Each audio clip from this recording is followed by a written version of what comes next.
Reveille. Look at us now, tip to tip. Ooh, Jesus. Shout out to Morning Kombat. Do you want a margarita? Yes! My God! Come to us, doing what we love. It's time to bang. Oh, yeah, Monday morning. Get fired up. Hey, it's October 6th, 2025. This is Morning Kombat live and direct from Meadowlark Studios in Manhattan. Chama, no Chama? Yeah, Chama. That's what we got today. UFC 320 recap in full. We're going to look at PFL big-time rematch between Nurmagomedov and Hughes. A little bit of controversy on that scoring right there. Hit your DMs. Look at my shit. All the regular stuff. Brian Campbell live and direct here in NYC from the Connecticut suburbs. That's Luke Thomas, who's fresh off an Amtrak train with a large bathroom. I should have just flung my feces all over it. Wow. Silence of the Lambs style? Dude, I don't understand. They putting us on trains that are a month old, and it had to stop twice for mechanical failure. When I say mechanical failure, I don't know what that means. All I'm telling you is, hi, everybody. Welcome to the new trains that suck the backside of our balls. It's not working, and we can't get power to the fucking AC. Yeah, they should go back to like coal steam train type thing. Right? If it's on time, I'd almost prefer it at this point. All right. You know what I'm All right. saying? That's great. We're probably going to have a lengthy, fantastic show for you today. So why don't you do us a favor? Like, subscribe. Shout out to everybody watching live and direct on YouTube. Hey, hello to everybody on the DraftKings Network, or even you audio-only people who are like trimming the hedges, so to speak. You know what I'm saying? Manscaping, whatever you got to do right there. You can like and subscribe and tell your friends about this fantastic show. Also, new merch is here. It's live and direct. Go to morningkombat.shop this exact moment for our October exclusives. They will not be here forever, so why don't you get yourself a Super Wash Dad shirt, brought to you by Average Joe R. Or if you want to get all Halloween-y, why don't you go a little Frankenluke and Donkula? You can get the shirt, you can get the autographed poster, you can get the evergreen items, mix and match the colors. Get them now before it's too late. Yeah. Morningkombat.shop. Turning on the sprinklers for Halloween? Is that your goal? No, I'm quite the opposite.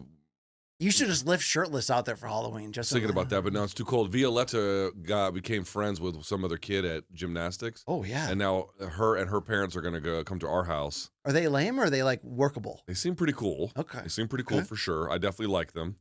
But, you know, it's just going to be a lot. It's just going to be a lot. So I have to go as, you know, K-pop Demon Hunters? No. No? God, your kids are you have boys and they're too old. Yeah. But it's the biggest thing in the world right now, K-pop Demon Hunters. We're still stuck in Italian brain rot. I don't know what that is, but that's what we're in right now. I saw what's his face, the fat kid, do that. Yeah, we're in the 6-7 mode right now. Yeah, no. Anyway, so I have to go as Genu. You talking about the Rizzler? Is that what you're talking about? Rizzler, the fat kid. Genu. I have to go as Genu from K-pop. What are Demon his Hunters. superpowers? He's a demon. Ooh, he shits violently. And then he sings songs. All right. You're my soda pop. Da, da, da, da, da. I have to do that bullshit. All right.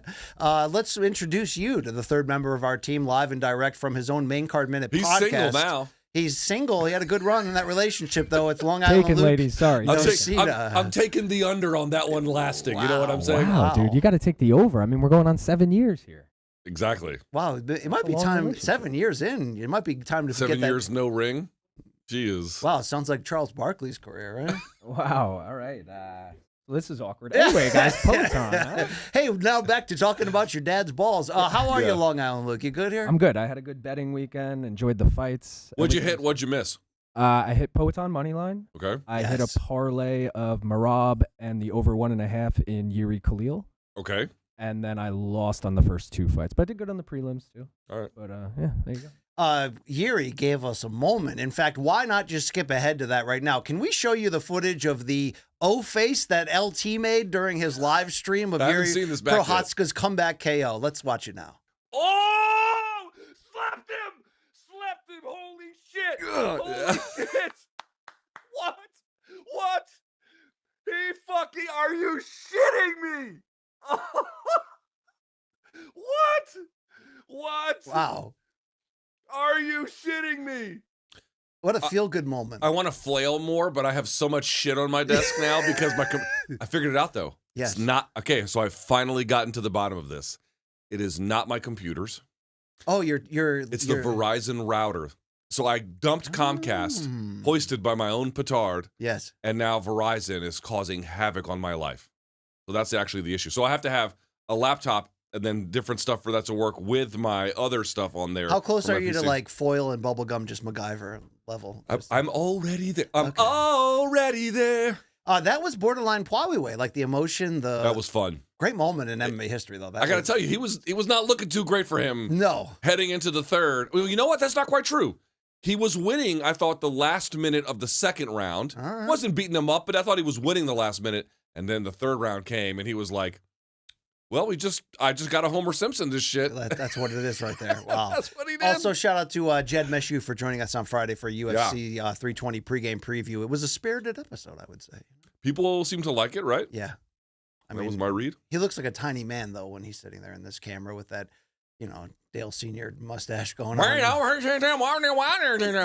that's our guy right there, Jethro Meshew. Thank you very much. All right, any more bullshit to talk about? Or can Hey, how about Mark Sanchez? Dude, what a twist. What a wild turn of events. Was that not insane? I was like, oh, holy shit, he got stabbed up in Indianapolis. This is terrible. Yeah. And then all the accounts were like, former Jets and other Fox Sports commentators. King of the butt fumble. Yes. We're all like, our prayers up for Mark Sanchez. And it's like, well, guys, he's been arrested at the hospital because he stabbed a DoorDash driver. No, it was a truck driver I thought it whose was a job DoorDash is guy. to pick up the excess grease at like restaurants and hotels. Like when you cook and you got the Yes. excess grease. His job is to pick that up. And then dispose of it, yeah. And he Sanchez tried to get in his truck and tried to like accost him, and then he got shoved into a wall. So The guy was 69, so he stabbed him so up. he came out with the knife. Wow. Stab my bitch up. Damn. I'm feeling very musical today. Yeah. You got this Sanchez thing got you really excited. This is great. Yeah. All right. That's good stuff. Imagine throwing your life away like that. No. You think he'll lose his Fox gig? And I just don't understand. I've been drunk as fuck so many times, and Yeah. I've never done something like that. You're like, I've never stabbed another dude. It just hasn't Well, got. I mean, I've stabbed them. They just died. I got away with it. You know what I'm talking about? Third world. But I'm here, saying, like, guys. how many times have you just been like, insanely drunk, and it never occurred to you to go fist fight a man who's collecting No. oil? I don't. Isn't it incredible when you're insanely drunk, the falls you can take and get right back up Oh, from? yeah. I fell backwards over a railing and landed on my neck on a staircase and got right up like nothing happened. Yeah, but then the next day you're like, hey, how come my leg has been No. amputated? I mean, I was sore, but I should never walk again after something It's like true. that, right? It's true. Jeez, okay. That's the power of canned lager. Thank you very much. Hey, let's get into the show with topic numero uno. Hey, UFC 320 in Las Vegas was a banger. Let me tell you, from start to finish. But we are here to talk about this main event, a changing of the guard for the second straight fight in the light heavyweight division, as the UFC 320 main event brought the return of a healthy Alex Pereira, the return of Chama, and a revenge, an 82nd first round KO of Magomed Ankalaev to regain the championship, joining a select group of legends, by the way, who have won titles in two divisions and also had separate reigns in one of them right there. So at age 38, of course, rumors of Poatan's demise proved greatly exaggerated as he bounced back here in the manner that MK viewer Tony Gutierrez DM'd me and called very similar to Roy Jones Jr. and the rematch with Montel Griffin when he get him out of there angrily in one round. It had that same feel right there. This is Poatan improving to 10-2 in the UFC. He's beaten everybody he's fought. What did Saturday's victory do in your eyes to either improve or cement both his historical relevancy, but maybe even more important, that aura of not invincibility, but of this monster? Because he came out angry, he rushed across the cage in the opening bell, and in some weird way, it felt like all of MMA was cheering his resurgence back on top after one hiccup fight in which he clearly wasn't the full Poatan. Yeah, it felt like after Poatan lost to Ankalaev in their first fight, that MMA fans and the industry felt a little, I don't know, demoralized, something like that. Like the biggest star's gone, he's not the same, he's washed, Yes. and now we have more boring wrestling heavy Yes, champions. or other people who are doing stuff, but the people aren't, again, you can debate about who was the 2024 fighter of the year, but people are not as fond Yes. about Ilya as they are about Poatan. And so there was this massive, like, yes, okay, this is great kind of feeling that seemed to be everywhere. But BC, That was one of the most impressive performances in UFC title fight history. And the reason why I say that is not just because of the fight himself. First of all, he squashed him like a bug. I mean, he really just grabbed him by the hair. Yes. You know, have you seen that thing, that meme where the guy takes the kid's face and puts it on the record player and spins it around? It was kind of the equivalent of that. I mean, this was an absolute mugging in every way. I mean, you felt like Poatan must have had some extra weapon that we didn't know about. But spite. Right? By the way, he's been taking dunks on Ali for the tweets from Ankalaev. Yeah. He's been going after him. Well, I can understand the point, too. He's like, one of you has to get in here, and he's not the one tweeting this shit. Y'all are. It's a problem. But okay.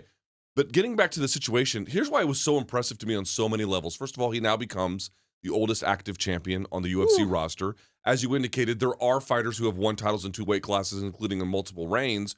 Couture at heavyweight, and obviously you had the light heavyweight rate in between.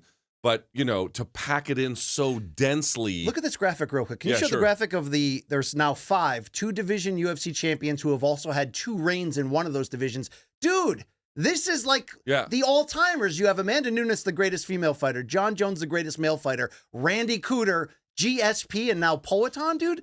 That answers the question of what does this do historically? Like, you're asking what's the historical relevance of this. He's been able to accomplish, at least on paper, similar kinds of achievements, but he did it much quicker. I also want to point out something that I think gets lost a little bit. For some of those of us who have been watching MMA for a very long time, for a guy with a kickboxing background to get in a guy's face who ostensibly has the wrestling and then bully him as a consequence is actually itself historically unusual. BC, oldest active champion at age 38. Obviously, he got, I won't say house, but he lost convincingly the first time around. So now you get the revenge aspect over it. How many UFC title fights ever look that short? You got Jon Jones against Gane. That was one. You know, Nate Quarry getting beaten by Rich Franklin. That was within 1 round. Was the Aldo rematch with Mendez, was that the first round KO? That was the first fight. The rematch was the one that was actually awesome. And I realized, like, Aldo and, Conor was 13 seconds. But you can pick out examples. But these are historically quite rare. Even when one guy is better or one lady is better than the other, it usually takes at least a little bit of time to get that going. Like, but in cases where it wasn't, for example, Nunes versus Rousey, yes, that was a drubbing, but Rousey was still coming off of the home loss. This was taking the belt from a champion. Dude, for a guy to have lost, be this old, his 5 years senior to his opponent, and when you consider the depth of UFC title fight history, what you saw on Saturday is profoundly and historically unusual. That sums up Poatan.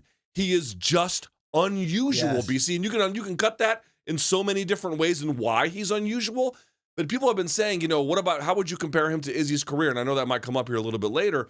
And there are some ways in which, obviously, Poatan's career is much, much better. In other ways, who was a better middleweight? The answer is Izzy. Izzy was a better middleweight. But the point I'm trying to make is he's redefining the ways in which we actually measure greatness. For a kickboxer to speed run multiple title reigns this late against an opponent who just beat him at age 38. Less than 4 years. Like in the UFC. that? Less than 4 years. Everything about it just should not exist, and yet he makes it possible. And he fights all the time, which can be a blessing or a curse when it caught up to him in March. And the first meeting were the wear and tear, because when he had 3 title defenses last year in 175 days, we find out after he had many things physically ill-wise holding him back. He got through those. He didn't get through in March, but look what happens when he's not flying around the globe. Look what happens when he's got spite and reason to get in there. Dude, he walked right across that cage at the opening start, through the big 2-punch combination, put Ankalaev on his heels. The whole point of that first fight was Ankalaev was putting so much pressure on him. He didn't overdo it, but just enough where Pereira was on the back foot against the cage the whole time. He made sure that was not even a factor right here. And he's not fighting some, like, flash-in-the-pan champion. He's fighting a guy who was himself top 5 pound for pound, 20 wins, 1 loss, 1 draw coming in, and just obliterated him like it didn't matter. So when I say, what does it mean historically, we saw that, but what does it mean to, like, the aura, the baddest man on the planet type feel? I feel like all the air is back in the balloon after this. Well, to that end, I wrote this on Twitter on yesterday, saying, he has done this short notice bit. And it was fun and cool for a while, and it worked for a while. But you kind of saw what the limits of that were. And at age 38, and especially given what you saw here, I think if you want Poatan to be able to accomplish the best things that he can, not making, and of course he elects to do it, but not having him out there so consistently is, I think, important at this point. Save him for the big things because, BC, fully prepared, healthy, against a guy with purpose, look what he can do. He can do really impressive things. Is he the most well-rounded? He'll never be the most well-rounded. But this guy pulls rabbits out of hats. Well, you can't expose him for his vulnerabilities. The fact that he was, what he says, the first fight against Ankalaev in March, the worst version of himself yet in the UFC because of the physical setbacks, he still stuffed all 12 takedowns. Right. The fact that you cannot take advantage of him in his vulnerable place is probably the secret to his success, right? And maybe that's a credit to Glover Teixeira and Poatan for putting in the work. I mean, it's just insane. You would expect he would come over as a kickboxer, and in the right matchups, he could look spectacular, but inevitably someone's going to sub him out. Inevitably someone's going to lay on him for 5 rounds. That's not happening, dude. Yeah. And that's remarkable. People treat kickboxers, and you see them, kickboxers in MMA, especially in this wrestling heavy era, they tend to have a very defensive sensibility. Like, look at someone like Wonder Boy. Yes, of course, he's got some spectacular KOs, but if someone wants to wrestle him, it's just this constant defensive situation. Poatan took that fight by the fucking scruff of the neck and was like, we're just not going to do that today. This is not going to happen. I'm going to tell you exactly what terms we're going to fight under. And he forced that guy into multiple mistakes. And then, dude, his power, even if it's not one punch, which it can be, sure, at a bare minimum, it is fight altering. There's one way you're fighting, then he lands something, and now you have to fight a different way. He changes the way that his opponents compete. And it's just the downstream effect of it is very, very difficult for them to collect. Let's enter a piece of evidence into the all-time great photos. Look at this iconic celebration over a falling Ankalaev doing the whole Shama. Look at this. Look at his eye contact too. He's looking right at him too. And eventually, as we saw, a lot of people were putting the memes. Ankalaev would sit up and look at him, and then Poatan put out a meme of a tire around Ankalaev. Yeah. Back to the tire shop. To close the point on the 40% the first fight. And look, this is what you get if you can keep Poatan with a full camp. And they did say on the broadcast, I don't know if you agree with this, DC was saying Poatan's history as a kickboxer, being in tournaments and stuff, he's just used to quick turnarounds, fighting hurt. Yes. It's not a problem for him. Yes. I think it's also kickboxing is a rematch sport too, yeah. And it's also part of his understanding that he came to the UFC at 34. He had a short-ish window to make big success. So I'm not against what he did last year, which is he believed in himself. He went in there, scored big wins, became a star. But maybe we should have saw it coming of what happens if you take this guy off the road from showing up, flying around the world and being an ambassador. This is Poatan in a podcast that was recorded during fight week that I didn't see this till after the fight. Check out his response to this question. LX at 40% was a scary prospect. What does LX at 100% look like? 100%, 100% acho que nunca tive. Se eu tô lutando 100%, eu mato I don't think I've ever been at 100%. I think if I was at 100% and fighting, I'd probably kill someone. Okay. Like, do you have an argument against that? That sounds about right. That sounds about right. Good Lord. Let me ask you this. If Poatan was, in some ways, the face of the UFC after last year, saving them on multiple cards. Hold on. I don't know if he's the face of the UFC, but I can tell you what he is. He's the party. He's the life of the fucking party. For a guy that doesn't speak English. Now, Anderson Silva eventually got there where he became so viral that people loved him before he developed English. It's rare what Poatan's doing to not speak English really at all and be able to become this beloved.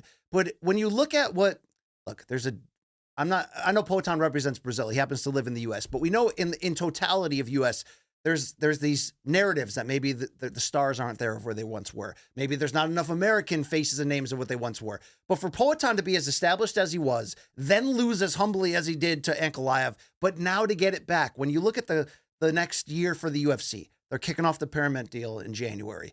They've got to make a White House card in June that Dana White has said multiple times, including at the post-fight presser, that it's going to be the biggest card in company history. How important do you believe it is for the company that Poatan not only came back, rejuvenated his brand, but did it in one of the most historic and violent ways possible? They had to be toasting champagne flutes backstage after this. I mean, how much better? Again, as a promoter, you have a couple of jobs, right? You got to put on the fights that people want to pay money to see. You have to find and recruit talent. You have to, in certain cases, develop talent. You have to develop contenders. You have to keep divisions moving. But you know what you also have to do, BC?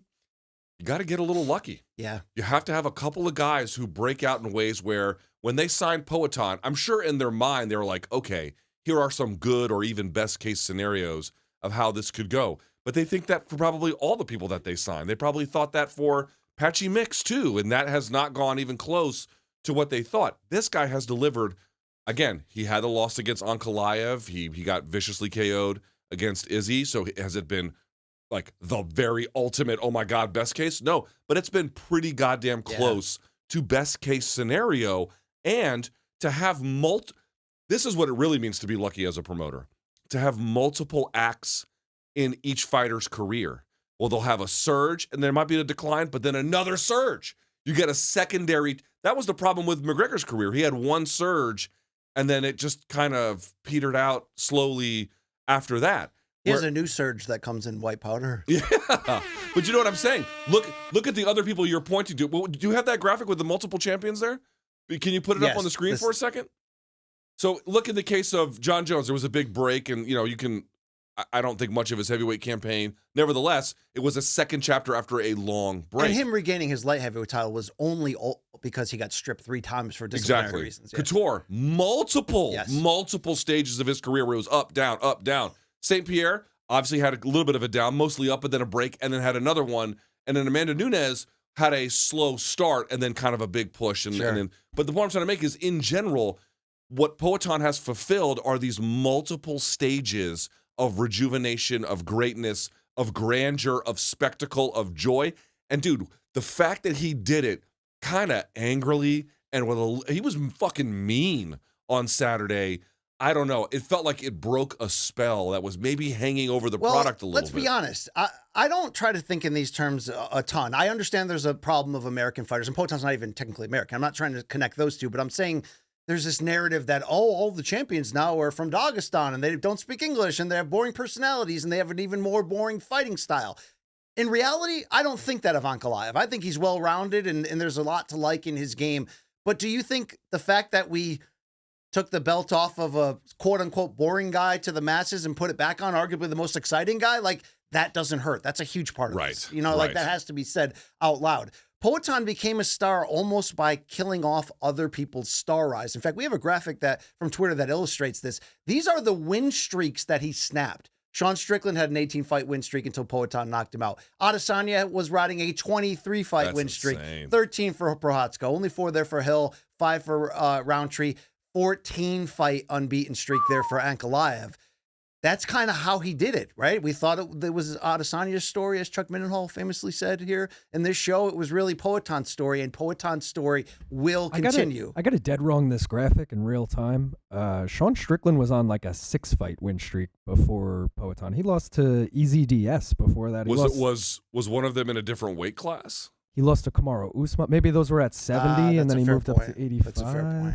I didn't, it's not like I researched that tweet at all. To 18 sounded way too long. I'm like, sure. Nevertheless, he's not beating guys who are like, he's coming off of 2 stoppage losses in a row. He's fighting really good fighters who are on, good parts of their campaigns. All right, let's talk about the loss quickly for Ankalaev. We've given him first team all donk status before. We've called him Donkalaev, whether he deserves that or not. Did any of that play into his 80-second dismantling here, or was it just simply Poatan was going to walk through whoever was across from him? Yeah, I gotta say, I mean, I would love to dunk on Donkalaev, but I don't know if that is really appropriate in this case. So a couple things happened, right? Let's talk about it. In the first fight, you got those. It was open stance, so it's like this, right? Rather than being like this, it's like this. And so he would use the lead leg to the lead leg of the outside for leg kicks. And those can be damaging, certainly, but on balance, it's the ones from the back leg whipping all the way around, just naturally. What's going to be stronger, your power hand or your jab? There can be differences sometimes, but typically it's going to be the backhand. So it's kind of like that. In this fight, what you'll notice is he whips 3 of those into Ankalaev, and then he switches stance. Well, when you switch stance, he can switch stance. It's not like Ankalaev hasn't done that before, but he does that, BC, when he is pressuring through transition to get you to back up, or when he's setting up a takedown. on the defensive side, and I mean like right up against the goddamn fence, that's not something he's used to. I don't know if you noticed this. I did a breakdown. I put it up on YouTube yesterday. He's under such pressure from Poatan that he's trying to get away laterally, and he crosses his feet. And when he has to take a second to uncross them to throw, but at that point, again, if your feet are crossed, you have to uncross them before you can get back to your balanced stance. And by the time he does that, did you notice that the punch that Poatan lands is like way ahead of that hook that he was trying to throw? Sure. It's because he couldn't get his feet set in time, and Poatan did. Poatan timed it perfectly on that. So he just forced that guy into like, did Ankalaev make some bad mistakes? Yes, but under the kind of insane pressure that I don't think he ever expected Poatan. Dude, you know what? Fabricio Verdum used to start fights running across the octagon and then just, jumping sidekick. Yeah. Like he did to Travis Brown and some other guys. This was like that energy, but channeled into a focused demolition. He also threw a boomerang once at Colby Covington, so shout out to Vi Cavalho. Yeah, I think so. Portuguese is a funny language. Our second topic is going to be Pereira's tease of a possible move to heavyweight. But we don't know if that's 100%. So if I can ask you, if we operating under a temporary, let's say he stays at 170 or 205, excuse me. What does this mean for both Carlos Ulberg riding a 9-fight win streak coming off the stoppage of Dominic Reyes? He was cage side on Saturday. And Jiri Prochazka, who will get into his incredible third-round rally against Khalil Rountree, but that was a top-5 matchup. Which one would deserve it more in your eyes if Poatan either was told to or chose to make one more defense at light heavyweight? It's Ulberg. I mean, the reality is this. That was an incredible, as you saw my reaction, that was an incredible comeback by Jiri. I don't think anyone would say anything even remotely approaching the opposite. But the reality is, while that's 2 wins in a row, that's not the 9 wins in a row that Ulberg has. And more to the point, BC, the problem that we really have is that, for example, and we'll talk about this later, would I be interested in a third fight between Usman Nurmagomedov and Paul Hughes? Yes, because the first 2 were very close and the scoring is very controversial. Same thing for Volkan Holloway, in a sense. Well, why you got a third one at UFC 276? Why we needed a third one, yes. Yeah. But in this particular case, he got stopped in the first one, and then he got stopped even easier in the second one. And let's be real, while that win by Jiri was real nice, I didn't exactly see some of the skill development things I'd wanted to. Some of that, it actually was a little bit of it, but you get my point. Like, what did you see that makes you think it's going to go different than the second one, especially given the way that Poatan looked like fucking RoboCop chasing down, bandits in the city of Detroit? I mean, it could be all action fun, but we've seen it twice. Although Dana didn't shoot down the idea of that for the White House. We'll get more into that for Pereira's future. I agree with you. I think that, did you see when when Ankalaev was in the prep point before the main event and Jiri was in the front row and he sort of stood up and was just glaring at him? It had to hurt Jiri to some degree that even though we saw the memes of him literally crying in support of Poatan for being able to come back and win the title in an emotional manner that was almost akin to Adesanya doing it to Poatan a couple years earlier at middleweight. But you have to almost feel for Jiri, because if Ankalaev had won that, then suddenly you're like, I could even see him cutting the line ahead of Carlos Ulberg. But, by the way, just real quickly, Long Island Luke, what do you think of this comparison? I don't know if this is too of an old man reference, but in the first fight between Shogun and Machida, very controversial. It was a leg kicking fest. Yes. And they didn't count it. Then they have a rematch and he fucking squashes Machida like a bug. Very good comparison. Does it seem like it's a little bit of that happening here? It's pretty spot on. All right. You got the stamp of approval right there. That was topic number 1. Before we get into the second topic, now is a good time, by the way, to remember where tequila's story truly began. Yeah, let me tell you about it, because in 1795, Cuervo invented tequila. And since then, Cuervo has stayed true to its roots. The same family, the same land. How about that same passion? 230 years later, Cuervo is still right here in every pour, in every margarita, in every celebration. So enjoy the tequila that started it all, Cuervo. The tequila that invented tequila. ProximoCuervo.com. Please drink responsibly. And of course, the tequila was flowing here from Cuervo, Luke, on Friday when we had Jed Mishu II here for pregame preview. We're not that far removed from another UFC pay-per-view. We had no UFC pay-per-views in September. We got 2 of them jokers this month. So we're going to get UFC 321 pregame preview in, a couple weeks? That's the last week of, or the last Saturday. So October 25th, I believe, is the fight. So of the month. That week, who's going to be in this chair? That's the question. Who's going to be sampling? My hope is Angela White, but they keep the North Korean censors keep shooting that down. Okay, then. All right, great. The MK is, of course, brought to you by Cuervo. Mia now Khalifa? is I don't know. a good time to enjoy the tequila that invented tequila. I interviewed Mia Khalifa on my radio show one time because she's from D.C., and it was there was a big sports weekend. I forget exactly what was happening, and her people were adamant. They're like, under no circumstance are you allowed to ask about, adult material. I'm sure Cuervo had that same reaction to you bringing it up just now, too. Sorry. But that's fine. All right, we'll keep it we going. We do love Cuervo. Yeah, yes. Absolutely. Let's go to topic number 2, and that is... By the way, good job on the crickets. I like that. That's nice. Wow, nice introduction on there.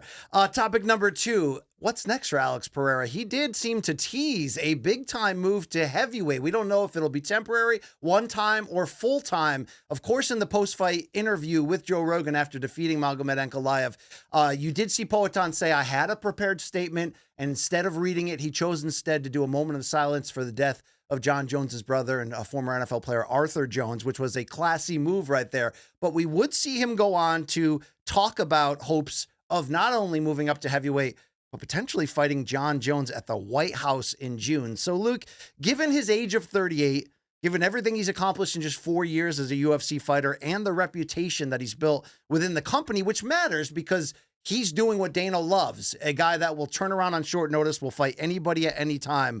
Few would argue Pereira deserves the opportunity to be the first to move up to heavyweight and maybe become the first 3-division champion in UFC history. But from a promotional standpoint, provided Pereira's injured foot, which we'll get into in a second, doesn't keep him out, what do you think would be the best way to accommodate Pereira's heavyweight hopes in 2026? Is it a one-off against a contender or Derek Lewis, someone like that? Is it Jon Jones in a super fight?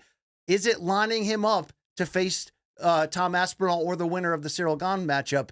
How would you, if you were the UFC, given that he's healthy, address his wishes? Because few have more leverage and money in the bank with the company than Poatan right now. Well, I think that the prevailing view that I see online, it's not my view, but I definitely recognize that it's there, is that people want Poatan to fight Jon Jones now on this White House card. And I think for a couple of reasons. One, again, Poatan just went in there, and it wasn't like I guess he defended one takedown, that half-ass takedown after Ankalaev got rocked. It's not really a great examination of how he would do it with the wrestling, sure. But the point is that, Poatan would argue, I don't need to worry about that because look what I did. I beat him with these other things. There's a lot of star power there between Poatan and Jon Jones. There is obviously, you even heard Poatan say he was going to call him out and then didn't want to, obviously, because there was this tragic and sudden passing of his brother. So there was this moment of silence there, which I thought was, by the way, a very classy gesture on the part of Poatan. But I'm just sort of pointing out, you need an American on that White House card. Jon has been angling for it. It's not my personal preference for what I would see. I'm going to answer it just based on what I want to see. Understanding that I think that the majority of fans probably want to see those two together on that card. I want to see Poatan get the winner of the next pay-per-view. So it's Aspinall versus Cyril Gane.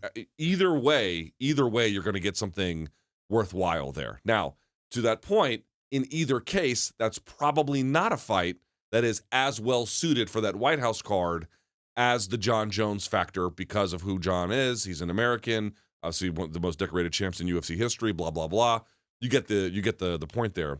But for me, if Gane wins, which I don't think he will, but a striking contest between those two would be very fun. Or in the case of Aspinall, I don't know. I don't know exactly what Aspinall's got to offer. I would favor Aspinall to win. Sure. But Aspinall needs a boost. Yep. He needs somebody to help raise his profile. A boost Magomedov? He doesn't need my man's got one round and then the show's over. You know what I'm saying? He's good for a round. He's great for a round. He's fucking awesome for a round.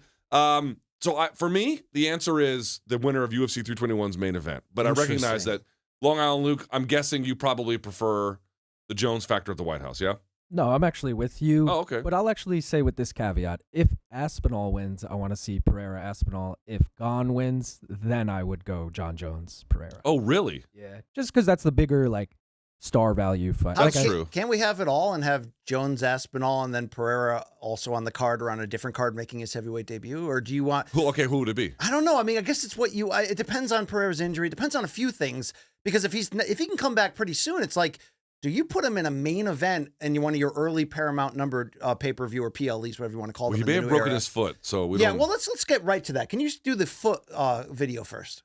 I know you have a boot on your foot here. When you think about the timeline of getting back in there, you've always been very active throughout your UFC career. When do you want to get back in there? Yeah,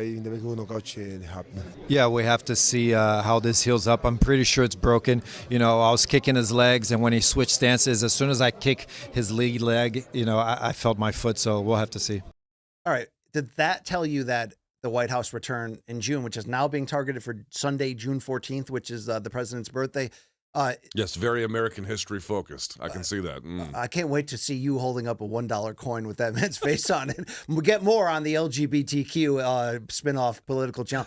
Luke, I'm not a doctor here. Right. If he has a broken foot, then June probably would be a more realistic return, wouldn't it be? My understanding, which of course is quite limited, probably makes January aggressive as a timeline. Sure. And you are hearing Ilya Gaethje as a rumor of that could be the first Paramount card. Which is something of a squash match, but fine. It would serve. You never know. You never know. I mean, I agree with you, but you do never know. Okay? You know, fair enough. Okay. Fair enough. But okay. But it makes the June timeline for Poatan certainly doable. Sure. So I think.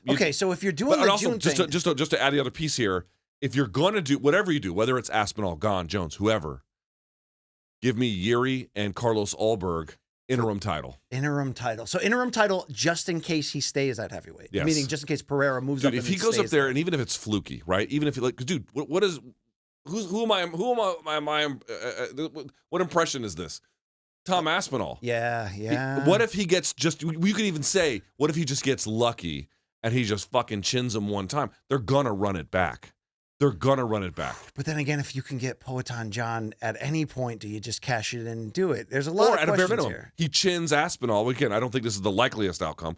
But then, to your point, you do that, and then they're going to set up the Jon thing. Like, if he goes up to heavyweight and has any measure of success, I'm not saying he never goes back to 205, but it seems a lot less likely. He talked to this past fight week about how tough it is now to make 205. So I think that has to be part of the decision. He's 38. Let's first hear from Dana White, who wasn't all in on the idea of Pereira at heavyweight, which was interesting, but he also talked about the joy of promoting someone like Poatan. So today I was at work and had a bunch of meetings over there this afternoon, and I went over to the PI, and he was over in the PI. And I'm like, well, you're the last guy I expected to see here today. What are you doing here? And they were telling me, we want to fight at heavyweight. I said, how about we win tonight and focus on tonight, and then we could talk about, heavyweight. And I don't know. There's still fights here in this division, but we'll see. I mean, this guy has been an absolute stud for us. He's on vacation in Australia, flies over and fights because, somebody fell out. He fights when he's hurt. He doesn't care. He wants to fight everybody. He wants to move up to heavyweight. He's a dream to have in this organization. And now we have Alex Pereira after the fight doing that new sort of UFC post pay-per-view press or podcast thing that they do. Here's Chris Weidman talking to Poatan about his dream super fight that he wants. So there's a lot of options now for his next fight. You got Carlos Ulberg, you got Jiri Prochazka. They both really want the shot. You also have heavyweight. He's talked about going up to heavyweight. I know he doesn't make the fights. It's what the UFC wants to do. But if it was up to him, what does he think is the most exciting and most probable matchup next? Tem muita opção agora. O Ulberg, o Prochazka. Não é você que decide, não é você que casa as lutas, mas o que te empolgaria mais? Derek, by the way. Peso pesado. Heavyweight. Translator. Heavyweight. Oh, wow. Not even a moment's hesitation. Wow. Yeah. Well, we got Aspinall and Cyril Gane booked already, I think, in next month. This month. Abu Dhabi. Oh, this month, yeah. So I guess I wait for the winner of that. That would be the best bet for him. Tem o Aspinall, o Cyril Gane lutando aí esse mês. Essa é a melhor aposta. Não, queria super luta. No, I want a super fight. Oh, super fight at heavyweight. I can think of one. Wow. name Derek that would, Lewis? That would do it for us. Who else is there? It's Aspinall, man. Bom, não sei se Casa Branca, Jon Jones. Jon Jones. Super luta. Oh, at the White House. Jon Jones. That's okay. a super fight. All right, so he's Interesting. What's kind of funny before is, two things. I've said it before. What makes Poatan special, BC? He's a big game hunter. He's only out for the big game on the safari. That's the first thing I'd say. That's part of his DNA. What's interesting about the Jones thing is before it was Jones kind of angling for it when he had the belt, and which caused all the friction. It's like, you got to fight the guy who's been waiting on it, which there's an interim champ at that time. A, that's now gone. B, now you've got Poatan lobbying for it. And who has more money in the bank, to go back to that point? You heard Dana say right. It's like he's built up some capital, and now he wants to spend it. Now, there obviously is a big question here about where this all leaves Jones. And again, I don't, obviously his family has experienced a profound tragedy. Absolutely. So I don't even know what to say about that, especially at the present circumstances. I suppose we'll hear from him in time when he feels ready. But to me, it's not the fight that I particularly want to see. However, what I recognize is different now is that the belt thing is gone. It's irrelevant.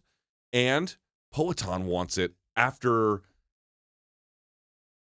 a historically unusual performance. That changes the stakes of it probably by a significant amount. All right, whether he's or actually, let's keep it in this Jones-Aspinall matchup. In theory here, if Saturday's version of Poatan at full strength, full camp, or close enough to 100% full strength is what he still has, let's imagine him now with a little more weight on the frame.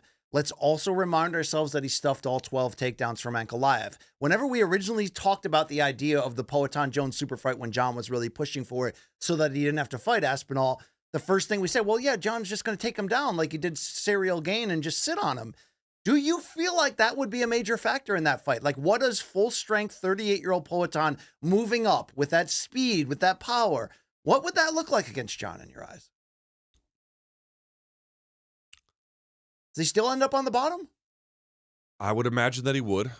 I mean, if you're Jon Jones, are you trying to strike with that fucking... No. With that fucking guy for any of these... You're probably going to kick him in the kneecap. Dude, listen, right away. What did Tom Aspinall say? If he had to fight him, he would rugby tackle him after running across the octagon. Like, dude, look at Ankalaev. Ankalaev is a talented, well-rounded fighter. Yeah. Is he the best striker at 205 or the division? No. But he's very competent and very good. And he couldn't last 80 seconds under duress. I mean, just consider that. Do you think Jon Jones would last any longer under duress? No, absolutely. Or Aspinall or Gane or any of these guys. They would have to change up the equation. So to me, that's why this win is so great.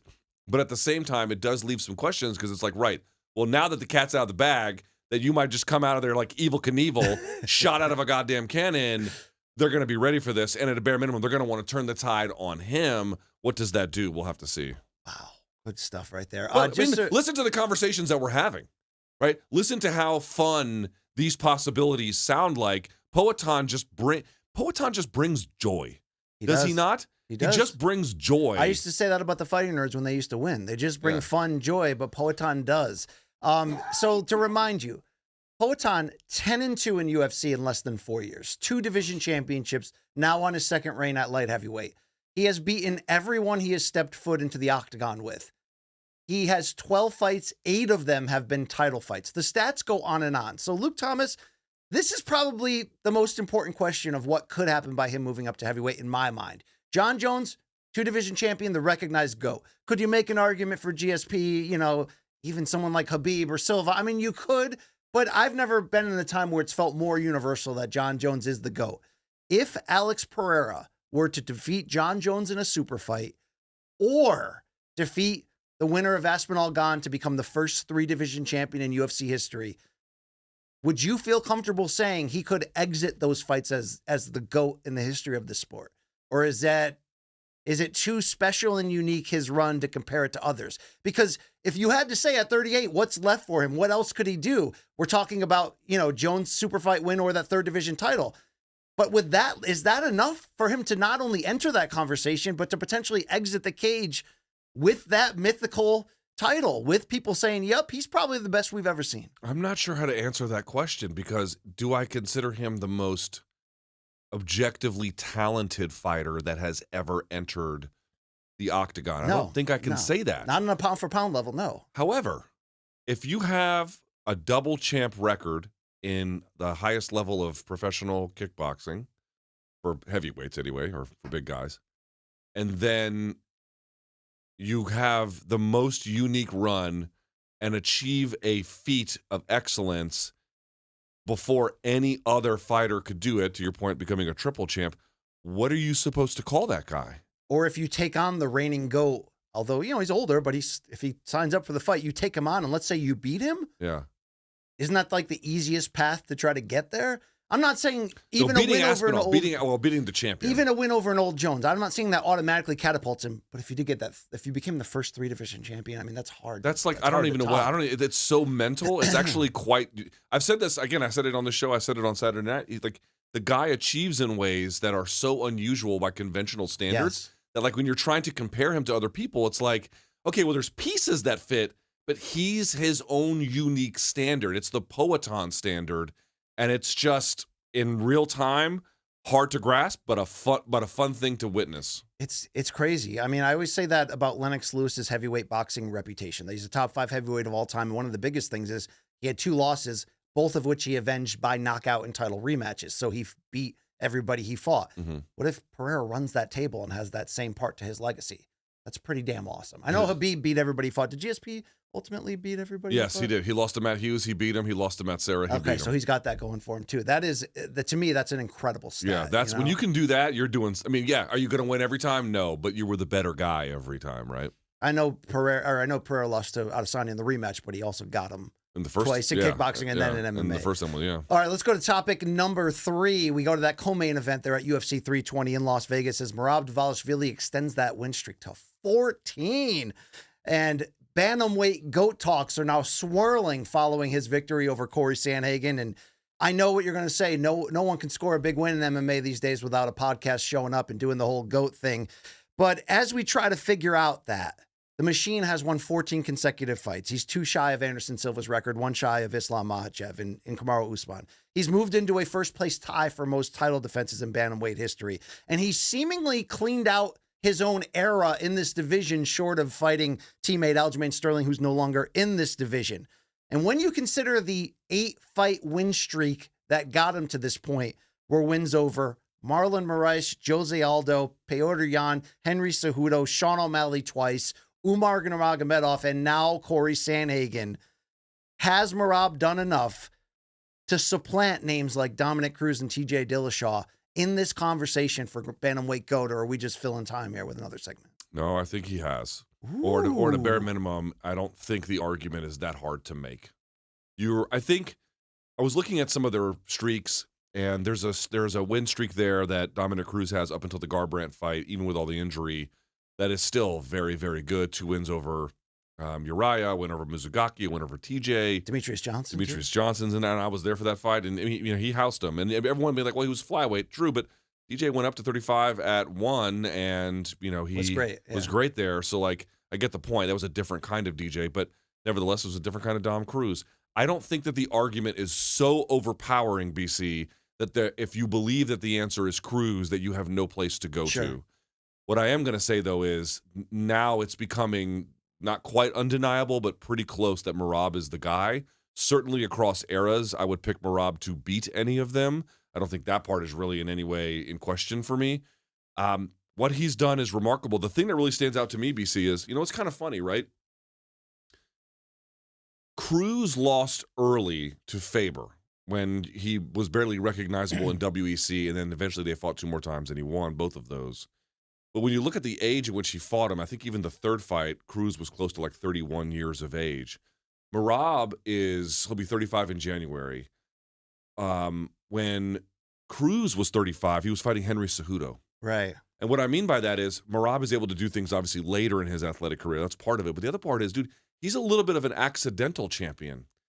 A lot of times, like, dude, I remember when I saw St. Pierre's UFC, his first fight with Hughes, which he lost. But you could just tell early, like, this guy was different. The same when I saw Ilya, I was like, Same thing with Jon Jones early on. Same thing with Jon Jones. You can just tell something. Khabib, too. You're like, they're doing something different. Yep. Merab wasn't necessarily that guy. And I think that's why a lot of us, me included, were a little slow to come around on him. Now he's adding those skills every single fight. But that's the part. It's like the thing that he was doing when he was fighting lesser competition, now he's doing when he's fighting the non-lesser competition. And that to me is just so unusual, so remarkable, so special. And to your point, the accumulative weight of what he has achieved. Those names that I mentioned is everyone who was in power in this division in the last, like, we're at the point now where we're like, who could even give him a threat? Maybe Song Yadong, not really. Maybe Jan in a rematch, but he already beat him. Again, 50 attempted takedowns Umar against him. in a rematch is the fight that Umar's the guy, but he already fucking beat Umar. He's got to defeat Mario Bautista, and I think if Umar ratchets up that stamina even more, we're going to have a fight. But whatever. We thought that a few times on this journey. I thought Cejudo was going to beat him. I thought a few different people were going to beat him. He just keeps getting better, but he's also this undeniable alien who has an absurd chin, the best cardio we've ever seen. I mean, let's talk about it. Umar won the first 2 rounds, I thought, against Merab until Merab turned into the machine there. And once he gets you even fatigued for a second, he's just going to be all over you. Sandhagen looked fantastic in this first round where you're like, maybe we misread this. Maybe BC was right. This style is going to be tough for him. Merab almost knocked him out in round 2. He came really damn close, and on my scorecard, just cruised the rest of the way. What changed? What changed for Corey, who had a great game plan, was completely well-prepared, and probably would have been a champion one time in any other era? Instead, he's now got bridesmaid sort of thing wrapped around him. But that fight was his until it wasn't, and it never was again. I mean, 2 things. One, Merab doesn't have to be judicious about his offense. He does in the sense that he doesn't want to be so open that he's getting countered all the time, but he doesn't have to pick and choose about like other people do. They have to think about, what am I going to do in round 5? He can just flow, and I think that opens him up to, like, he's throwing punches when Corey's up against the fence, or he's going for takedowns or transitioning or whatever. He can just do whatever he wants because there's no consideration. More to that point, BC, his striking is underrated. Yeah. He's got that lead left hook that he constantly, it's not going to knock you out, but will it interrupt or rhythm or disrupt, your base or limit the impact of what you can throw? He's got little tricks like that. Well, he doesn't slow down, so once you slow down, he becomes so much more effective. But the other part, too, is I think he hurt Corey, as you indicated, in that second round. Corey had a better third round than a second round, but clearly lost that one. To me, you could have given round 4 to Corey. There's an argument. There's an argument for it, but it didn't happen, but you could. He had a decent round. But the point I'm trying to make is, after the second round, he was still digging himself out of a hole in the third round. And this was the other part. Like, what was the to your point, by the way, Sandhagen did not fight poorly. No. He fought, he was prepared, he was in shape, he had an idea about what he wanted to do. He was game. He came back from getting his ass kicked. No in round question. 2. He gave a shot. He gave himself a shot to win against maybe the best guy to ever do it. No shame. He didn't fuck around and like shit the bed or what was up with that game plan. Nah, he gave it a shot. It's just, it's the Gordian knot. Like, how are you going to get around this? The point I'm trying to make is his theory, BC, was if we get locked hands with Merab and he's behind you, their plan was to wrestle up, break the hands, and then turn. And then Merab just found a way to reset that so many times. Corey couldn't get any offense going. Yeah. It's interesting. Merab will go offense, offense, offense, hold. Offense, offense, offense, hold. And then, you want to get going? Pick up, mat, return. Pick up, mat, return. He never lets you settle into any kind of offensive rhythm. And to your point, because he just has a gas tank like we've never seen, it's just gas, no break. It seems like you can only hurt him in like the final minute and a half of round 5. That's the only time he allows you to outside of the Moraes fight where he allows you a moment. While this night seemed to be all about Poatan, and boy, did we give him his flowers, I welcome the GOAT talk about Merab, not only because he's earned it, but because he's so damn unique, weird, and lovable, like Jiri, like Pereira, but in his own way. Throw to this video here. Here's Merab at 6 a.m. on Sunday morning at a club, on stage, celebrating his win. He would end up shirtless. I mean, how do you not love this guy? I like how he's not dancing and he's just shadow boxing. I mean, this is awesome. I don't even think he drinks, does he? I think he just I don't think he drinks. He just aggressively gets after life. I wish I felt this happy ever. This is so awesome. I mean, Long Island Luke, you love Long Island, and this guy to you is probably an adopted Long Islander. Would you have sex with Merab? Yeah, that's what I wanted to ask. No, I can honestly say I wouldn't. But there's an epic video of Merab from like 10 years ago at Frivola's house party, like climbing a tent in his backyard, doing basically this exact thing, and it's epic. He seems like a great time. Yeah. Let's hear Dana White settle the GOAT talk here about Merab. I found Merab on looking for a fight. And literally, Matt Serra told me that night, this guy's going to be one of your greatest champions ever. It took me a while to see it, and a lot of other people, I think. Everybody always doubts him. Corey is a very, very fucking tough guy, and wasn't the most exciting fight of the night, but Merab dominated. He seems to want to fight in December, to the surprise of no one. Is that something? I guess you'd entertain another short notice fight for Merab? What did he say? He wants to fight in December pay-per-view. December? There's another Tuesday conversation. Like Merab doing what he's doing, is it easy to say that he might be the best bantamweight champion the UFC has ever had? No question. Absolutely, he just said. I like that he said that. And I think they should give him that chance to come back in December 100%. against Piotr Jan. That would be a great rematch. Jan's earned it. He deserves this. And then we set up, if Umar gets past Mario Bautista, I think that's the last remaining, I've got to see that one more time. That's my opinion. And Merab clearly won their first fight. I just feel like that is the only guy, Umar. I mean, Jan could do it, but really, the Umar's the only guy that I believe maybe could do it. But here's the deal. Merab is not thinking about 145. We have some sound on that. Can you throw to that? No featherweight here from Merab. Everybody's beautiful. Even GSP said, we all lose in the gym, some training partners. I said, I'm going to tell you guys, so we saw Pachi Mix just lost fight, but this guy many times submit me in the gym, He's good, but sometimes fight doesn't go your way, I saw him, I think yesterday, Pachi Mix, and he got chills, and he told me he was training through, during the, he has an impaction, I think stop impaction and stuff. So it's fight business. We saw first fight Ankalaev versus Pereira, different result. This time different result. Next maybe third time, it's a fight. Everybody's beautiful. Good luck to fight with me, but it's of course everybody has. No, he is right. That was the wrong clip. That I like that he said that, though. I think he's trying to say that in defense of even Rogan was like, there's nobody left for you to fight. You know what I mean? And I don't think, as we're about to hear, that he wants to move up and do a future, super fight with Volkanovski. He wants to stay in his division, Bernard Hopkins style. He's got 3 title defenses. That's tied for the record. He says he wants to fight till he's 50. Maybe 3 consecutive. Cruz has 5. Okay, 5 in total. Are we counting WEC there? Or? Yes. That would be fair in my judgment. Okay, interesting. Let's hear Merab talk about that specifically.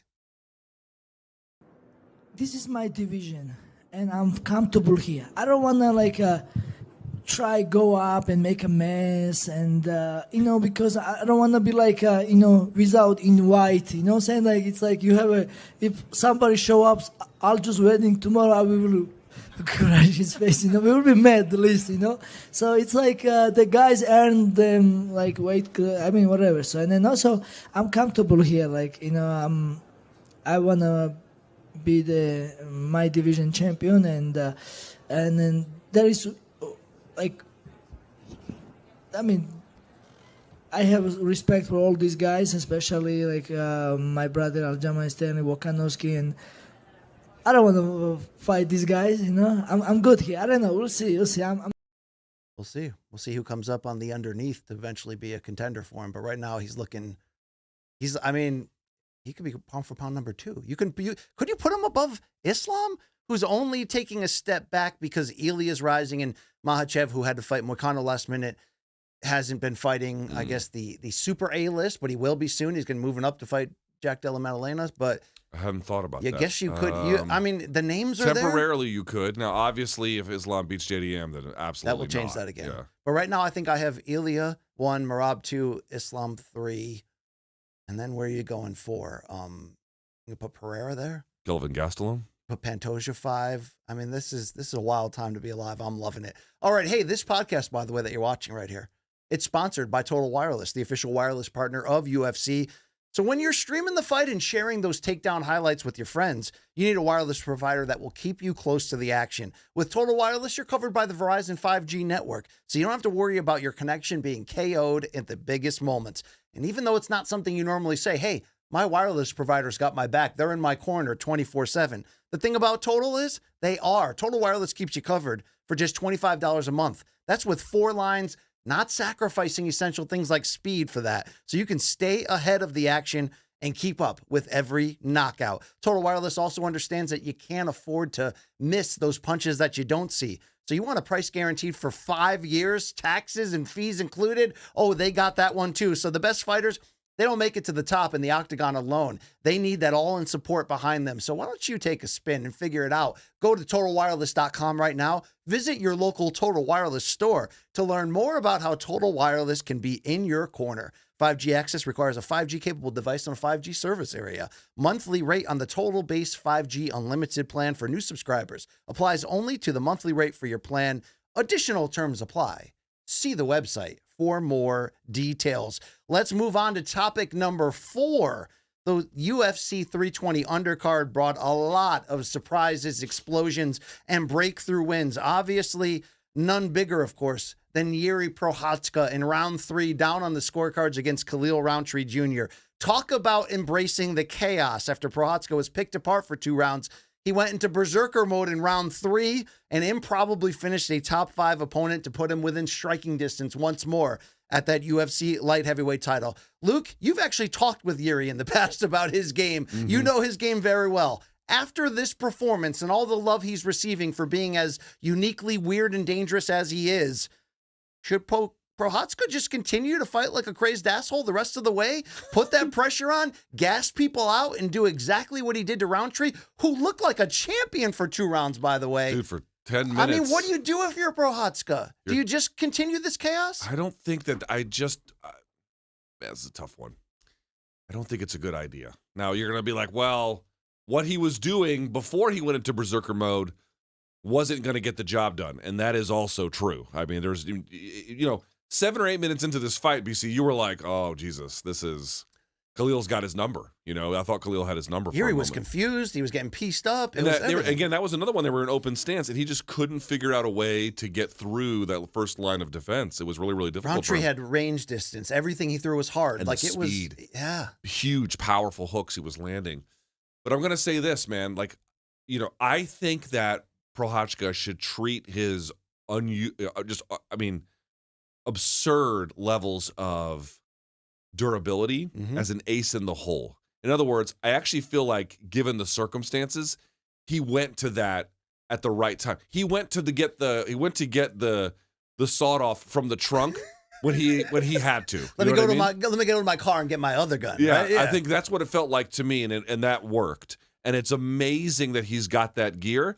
I will say, people being like, oh, he didn't improve at all. I don't really agree with that.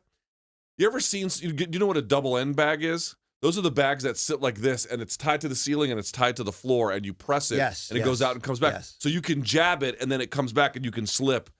When he is playing at a range where his opponent almost serves as like a double end bag, and he's flowing and then punching and then flowing and then punching. You can't breathe. Right. Then he actually looks amazing. And the reason why he won this fight, BC, aside from just eating enormous punches and kicks the whole way through, was he got Rountree to fight at a stage where they were kind of trading from a double end bag style of fighting, and he will win that fight with any light heavyweight. I think, but honestly, you gotta have crazy stamina along with that chin to be able to keep up that pace. Yes, of course. He's an amazing athlete. It's insane. But the thing I'm going to say is, his theatrics for us are just the stuff of legend. Fans are going to remember a night like Saturday for a long time. But dude, I've been around long enough to tell you, someone's going to crack that shit if he keeps this up. And we've already seen it. He lives by the sword. He dies by the sword. No. But he still has good durability. What I'm saying is, someone's going to crack that shit where all that's going to go away. By the way, he improved to 8-0 against everyone in the UFC not named Alex Pereira. And he continued this incredible streak of 17 consecutive fights that have not gone the distance, dating back to 2016. He brings the chaos. Here's Jiri walking backstage immediately after this insane victory.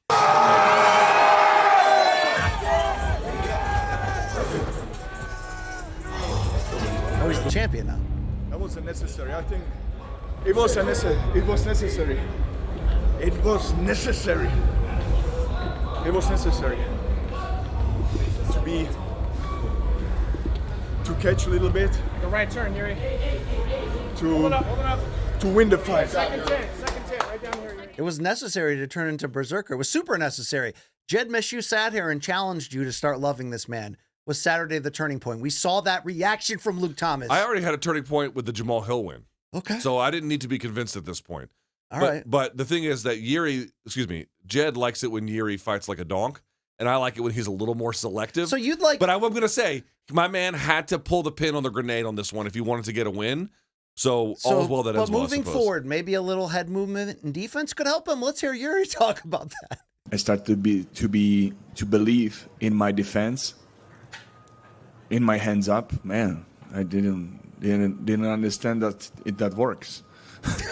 Because my hands up and head movement, and when I first time I connected together and it worked.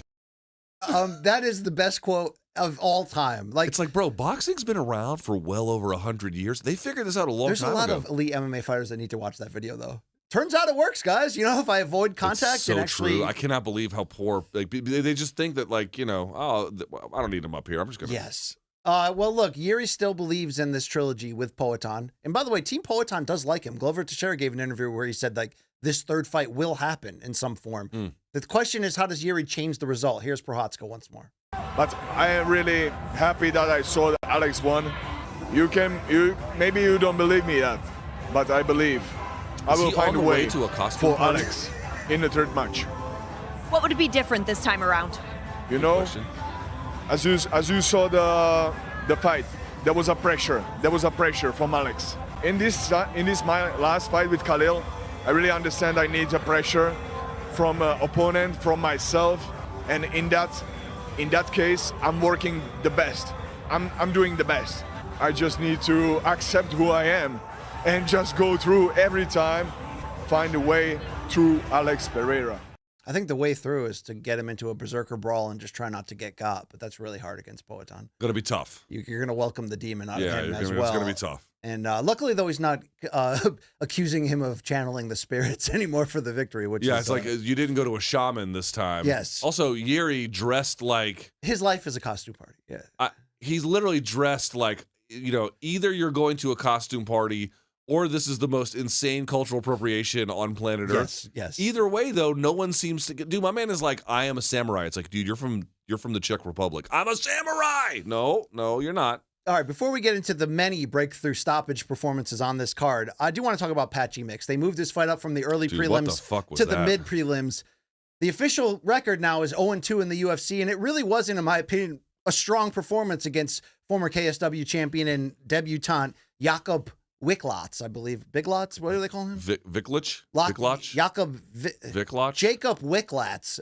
Anyway, Jakob gets the win here, but you had Daniel Cormier. You had John Anik trying to make the argument that the judging got it wrong and that maybe it should have been 2-1 Patchy. But I think the question is beyond even the scoring on there. Seriously, you and I covered his entire run through Bellator, and he wasn't beating nobody. He's beating Kyoji Horiguchi. He finished He's 3 of the 4. Pettis. The other one was the one he didn't finish was Horiguchi, who he dominated. And he beating Sergio Pettis, like beating legit freaking dudes.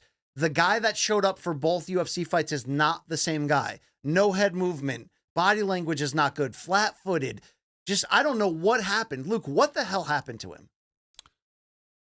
At least in the case of Tatiana Suarez, you can say, hey, here's a case where somebody had a boatload of injuries but you know, just even if you could get over them the next day, you're losing some of the physical capability that comes with, you know, surgical rehabilitation or whatever.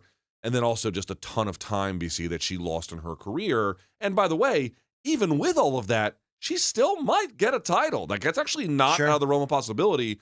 But at a bare minimum, you know, was there a difference from what she was doing pre-pandemic to now in terms of how she looked? And the answer is quite clearly that there was. But you can look at that situation and be like, right, well, this makes sense. The injuries, the time off, it really had an impact. I don't know what happened with Patchy. I don't know if he's concealing some kind of injury that we don't know about. I don't know if... Because it's not that his skills don't translate on this level. He's not putting the best of him out there. He doesn't have that aura he had in Bellator. Yeah. So is there a disconnection? Do you think it's something mental? I mean, it honestly might be. The fact that he is kind of stiff on the feet was, I mean, there was a bit of a red flag in the Magomedov rematch. Correct. And something like that's where it really started. They signed him anyway after that. And it's like, dude, like, this guy used to be able to find the back effortlessly. This was a guy who had a step through KO on Raufeon Stotts. This was a guy who dominated Sergio Pettis and finished him off too. What the fuck is happening here? This is my challenge to everybody. I don't know where the footage would even be. Maybe it's on YouTube. Maybe it's not. My challenge is watch Patchy Mix in the Bellator Grand Prix, the Bantamweight Grand Prix. It's 4 fights. He wins by finish in 3 of them. And come to the conclusion that he's boring, I dare you. Right. And then come to the conclusion that he's not good, I dare you. It is a distant memory at this point, and people are just forgetting about it. But to your point, we watched all that shit happen. We the covered aura it. is gone. It's not there. The mojo is gone. Long Island Luke, do you have a theory about why Patchy Mix has looked this way? Because you could say, oh, well, the UFC's a step up. I'm sorry. With all due respect to his last 2 opponents, especially this one on Saturday, they're actually, like, he's not better than Kyoji Horiguchi. He's not better than Sergio Pettis. What is happening?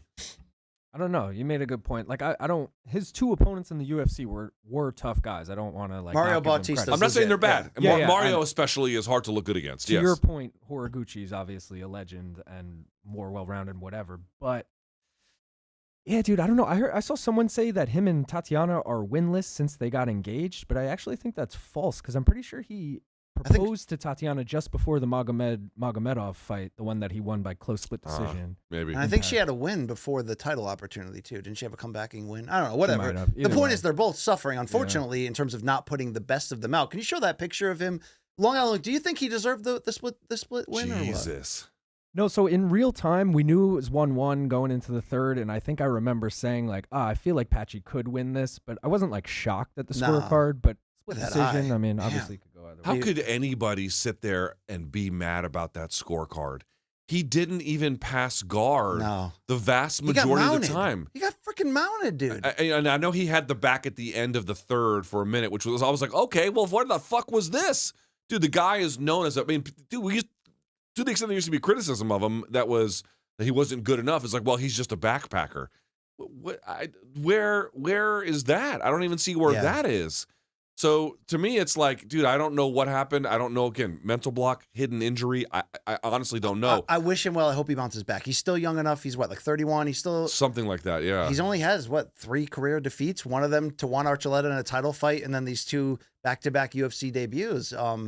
I would really love him to see him have a chance to show how good he really is, because we've seen it. Who are the 3 So the PFL sent Pico, Mix, Patricio. And then Patricio. So Patricio is the only one that's gotten a win of the 3? Yes. Wow. Pico fought once, yes. Wow. All right, let's talk about the breakthrough performances. So, Luke, from Youssef Zalal to Joe Pyfer, Ateba Gauthier to Edmund Shabazian to Ramiz Brahimaj, who scored in By the way, your it opinion? is Brahimaj. They said it on the fucking broadcast. Luke, I ate crow on my watch along. I said me and Luke Thomas got into an argument about this. He was right. There you go. Who do you think had the biggest breakout win for where their stock was coming in to where it is now after that? It's a good one. The problem is Gauthier obviously looks like $1 million, but he was fighting a Joe Bear, it looked like. I mean, that guy got electric. The guy was running from the opening. You ever see guys like taunt cops and then they hit him with the taser and then they just freeze up and then fall? It felt like he got tasered. Gauthier was almost mad afterwards. They asked him who he wanted to fight. He's like, fucking anybody. Yeah. Like, just come, like right now, bring somebody else in. Let's go. Did you guys watch Embedded with him and the cats? No, but I got to see that. My man is obsessed with kittens. He has like 5 kittens at home, and then he goes to a cat cafe to waste time during fight week. That. He is so wholesome. He's the man, dude. That is a little bit much for me. They were talking up his body being so large for middleweight. Gauthier. His fucking abs protrude out. I've never seen anything quite like that. All right, so for me, the Brahimaj 10-finger guillotine was real nice. I will absolutely say that. He's fun, too. He's fun, man. I don't know if it made a huge impact. You're talking about like changing it.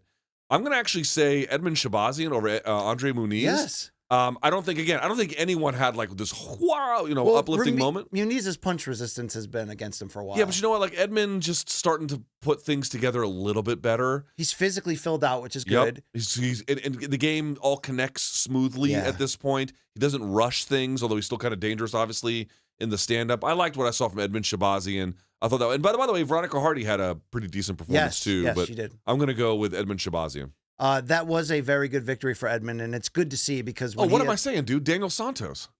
I didn't even put him on the list. You're right. The win over Ju Song Yu. You're right. That's my bad. Dude, that fight was fun for as long as it lasted, and then my man got electrocuted. He had a lot of spinny shit in that one, Santos. Yeah, but they fought. He also has a hard on for your boy Zuck. We'll get into that. And have you seen this shit? All right, let's start at the top. You see him in the back, be like giving prep advice. Like, what the fuck is he gonna say to you before a fist fight that you would ever need to hear? Didn't Volk learn that lesson the hard way? All right, let's talk about Youssef Zalal here at featherweight.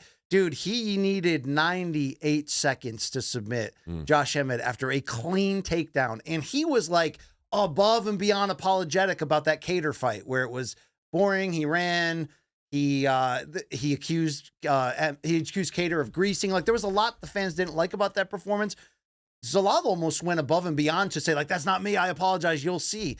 Dude, he's streaking at featherweight. This felt like the exact victory at the exact time that he needed to be taken seriously, because that's a Josh Emmett who can still bang. Well, I mean, I'm glad Josh Emmett spent a portion of this camp working on his power. That proved quite useful. That was very good. I didn't understand what the hell he was doing. If you are on top of someone and they turn at an angle, right? So now it's 90 degrees, and they frame for an arm bar, your job as the top man is to force compression, because what you want as the bottom man is extension. He just fucking stood up. And what happens when you step? It just comes. I was like, bro, what the fuck are you doing? There's a little donk in there, you're saying? A lot of times in MMA, guys will think, oh, my training partners try this, and it doesn't work. I'm going to He-Man this shit. And 99% of the time, it's true. But, like, in fights, that goes down to, like, let's say, at best, 50%. And they don't make that connection. You have to have a slow compression and then slowly inch the elbow out, and then you're cooking with gas. And he didn't do that. And I was like, what the fuck is that? So Zalal, to me, was opportunistic and has well-rounded skills. And I definitely want to see more. But at the same time, like, Emmett kind of gave it to him a little bit. It was a little weird. Well, for Zalal to shake off a 4-fight streak where he didn't win, where he went 0-3-1, then now to win 8 in a row. And there are good victories. Calvin Kattar, Jack Shore, Billy Q. And now you get Josh Emmett. I'm not saying give him a title shot now. I'm not saying give him that. But, like, give him a fight that matters now. Yes. Really test him. Let's see what we got in this division. Absolutely. Joe Pyfer was in this discussion because he did have a breakthrough, but he did get his ass kicked by Magomed for most of that first round. He would say afterwards that physically he just didn't feel right. Mentally he was, and it wasn't until that second round that he felt that motivation to put it together. Luke, Magomed is ripped. I mean, just top to bottom diced ripped to the socks. But, like, as soon as the pressure comes on him, he just crumbles. Yeah. Is this a redemptive, great, big bounce back? Not that he's coming off a loss, but Pyfer has needed to regain the buzz that he had coming out of the Dana White Contender Series. Be like Joe Pyfer. And whether it was the loss to Hermanson, whether it was the Mexico comments, he's become not always likable. Body cam off, not always likable. Right. He almost did a full-on babyface, I'm an American fighter, USA, like, get behind me type of political rant afterwards. Is this that type of win that you think could project him? In fairness, I thought the rant was, and I mean this as a compliment, somewhat generic. You know, it was sort of pro-American without much beyond it. I don't know if it's a babyface turn, but I will say, to the point that he had, I mean, he even said that did you hear he almost fell asleep in the warm-up room? Because he was so chill before the fight, and he was like, I was not really there mentally. And then, of course, Magomedov, who is good for a round, was giving him the business. The knees to the body on the ground. Yeah. So it woke him up. And I think having to answer for adversity, whether it's because he did it to himself or because the opponent was good or whatever the case may be, and then coming back and then just absolutely smashing him in the second, I think it's definitely good for his stock. You know, did you beat the very best guy? No.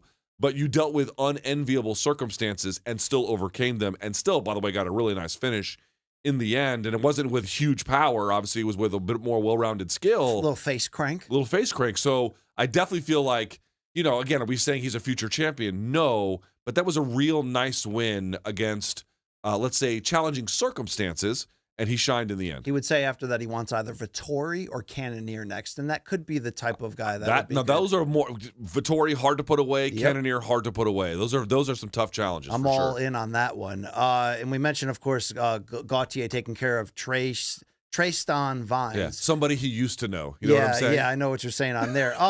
Between Gauthier and Santos, we liking both in terms of long term here? Too early to tell with either of them, but I got to say a lot to like about their next step. That's kind of where I'm at. Did you like much from Jakob Wicklots in that Patchy Mix fight? It was more all about Patchy, but you weren't overly moved by that? He seems talented. Don't get me wrong. I'm not saying I looked at it and I was like, oh, he sucks. That's not what I'm saying. But did I see anything next level that got me intrigued? No, I did not. All right, tough break for Austin Vanderford in that Brahimaj fight because that was a fun fight. It went back and forth a little bit. The problem was he was trying to wrap the legs. So this is what was driving me nuts, right? Brahimaj had his back up against the cage, and he's seated. You had Austin either trying to shelf or wrap the legs. It's like, dude, if Brahimaj's head is higher than Austin's, that's a problem. You actually heard Cormier talk about it. It's a concept called head height. And in fact, if Vanderford's head is above his, it's going to make sitting up for Ramiz difficult. So the head height battle is kind of important. The way you can fix this is you just wrap his legs and then just fucking rotate him off the fence. And he just never did that. And so he just sat in these positions. I'm like, bro, you're sitting in a dangerous spot for a guy who's got very good guillotines. Yeah. Why are you doing this? And then he just kept going back to it. And I was like, he eventually tried to shelf a little bit later and then rotate him a little bit later. But like there was all this time where he's just over pursuing head down where he is going to have head height and now he can wrap your fucking neck. Like, I don't know. I didn't love the game plan. Long Island Luke, anyone you want to shout out? Because you are tuned into these prelims, dude. You guys pretty much covered everything. Just want to give a shout out to Ramiz. He is from the Bronx. Also, New York parlay. 4 New York fighters on this card. 2 of them just train here. But Patchy Mix fucked it all up. He's the only one. Yeah, Veronica Hardy got your back. By the way, she got jacked. She's like kind of trying to make a run here, right? Yeah, and they were even talking about, like, did she start off with the most auspicious beginning? No. She went 0-3 and then didn't fight for years. Yeah, but now look at her. She's putting it all together. And she was rocking a Pantera t-shirt post-fight. I'm sure you like that. I do love Pantera. Also, Yana Santos. That's not a great division bantamweight. 4 opponents in a row not making weight. I know. She fought insane. angry and she was pissed against Shazan. Whose name I cannot pronounce. You cannot. All right, let's go to topic number 5. We had a big one for PFL, or was it in Dubai? It was certainly on paper and from the matchup in that main event, a rematch of the must-see January lightweight title fight between Usman Nurmagomedov and Paul Hughes. We did have some larger issues here regarding distribution and some other things, but let's start right off at the top. Usman Nurmagomedov edges out Paul Hughes for the second straight time. The first was a majority decision, this time universal, but it's not without some disruption after 5 exciting rounds. Once again, Usman proved that he's slightly the better fighter in this rivalry. But Luke, well, that's the thing. Is it possible to separate both the highly disputed judges' scoring, which included a 50-45 card from Brian Miner that has been much maligned, and the multiple fouls from Usman for the second straight fight, this time with referee Keith Peterson just not acknowledging that they happened, low blows multiple times that stopped the action. When trying to decide whether Hughes ultimately got a fair shake on this night. Yeah, let me start with the Keith Peterson part. Keith, normally I'm like, well, these guys have tough jobs. I try to be as understanding as possible. Keith Peterson, you fucked up bad. You fucked that fight up. Are you saying he smells like cold cuts and cheap? No, I mean, he looks like he's been on Wegovy or Ozempic. He's all cleaned up. He still sounds like, but like I'm honestly not trying to like be demeaning. I'm being serious. You fucked that up. You fucked that up big time. Like the notion that he can even lightly headbutt Hughes between rounds, and I saw what Peterson said after that round. He was like, "We're going to obey my commands. We're going to obey my commands." Keith, they didn't obey your commands. They didn't obey shit. And it wasn't just the low blows that stopped it. There were a bunch of other tiny low blows where Hughes would be like, dude, looking at Usman and just no call. There was constant fouling. I won't say just, a little bit back and forth, but mostly from Usman. Remember, Usman had a point taken in the first fight. The fact that you didn't take a point, Keith Peterson, you absolutely failed as a referee in that fight. I'm going to say that matter-of-factly. You fucked that fight. But did he fail more than the judges? He failed just as much. That fight was a travesty of officiating, led by Keith Peterson. Absolutely, dude. Why on earth, if Keith Peterson, I'm being dead serious, BC, if you are a prize fighter and Keith Peterson is your referee, you're a fool if you don't foul your opponent. If you don't, and I'm not. Yeah, but that's like 18 referees on the roster. No. But like the fact that he would let that go on for as long as he did, dude, you are negligent, Keith Peterson. You are negligent. You acted negligently, and you fucked that fight up. There is absolutely zero. I don't give a shit what anyone tells you. Zero justifiable reasons for what Keith Peterson did, other than plainly cowardice.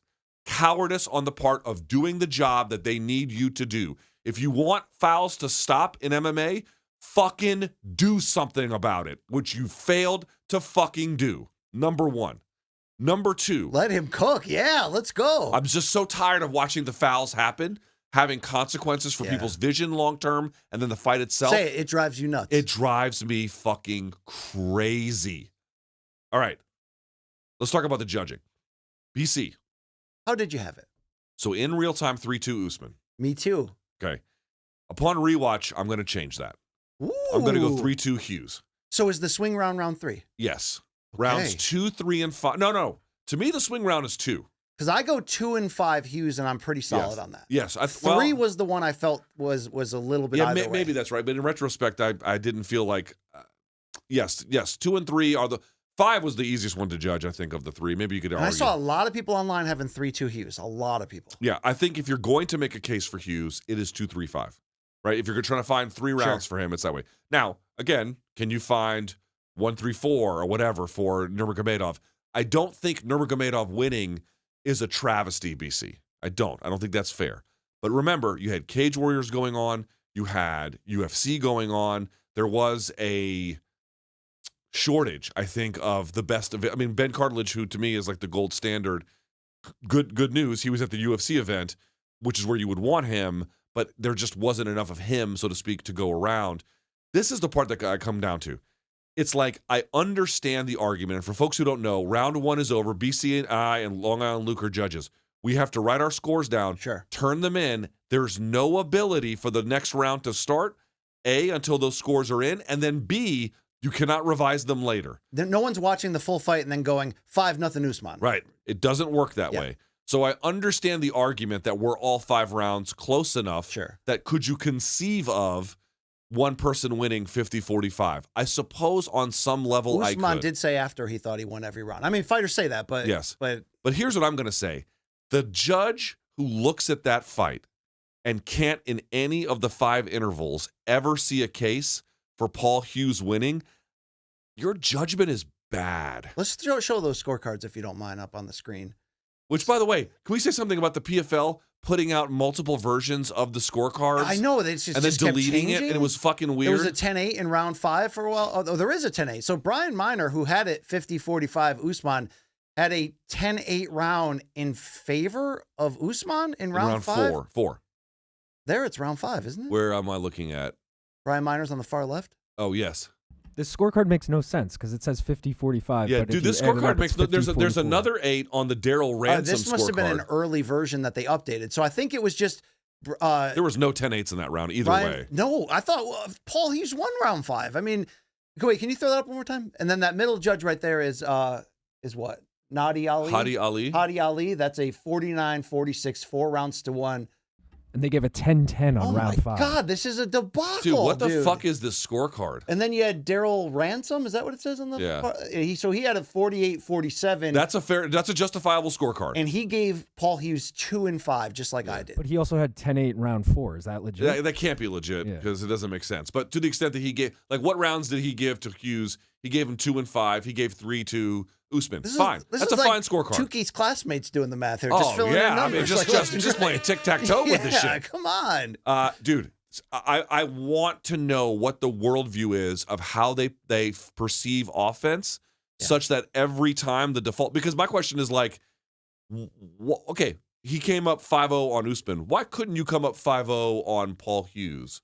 What would be the difference in how you would perceive it? Like, what are you favoring where you can't go 5-0 Paul Hughes, but you can go 5-0 for Usman? Yeah. And I'm just going to say you're not good at interpreting what you're looking at. By the way, Usman Nurmagomedov is pretty fucking good.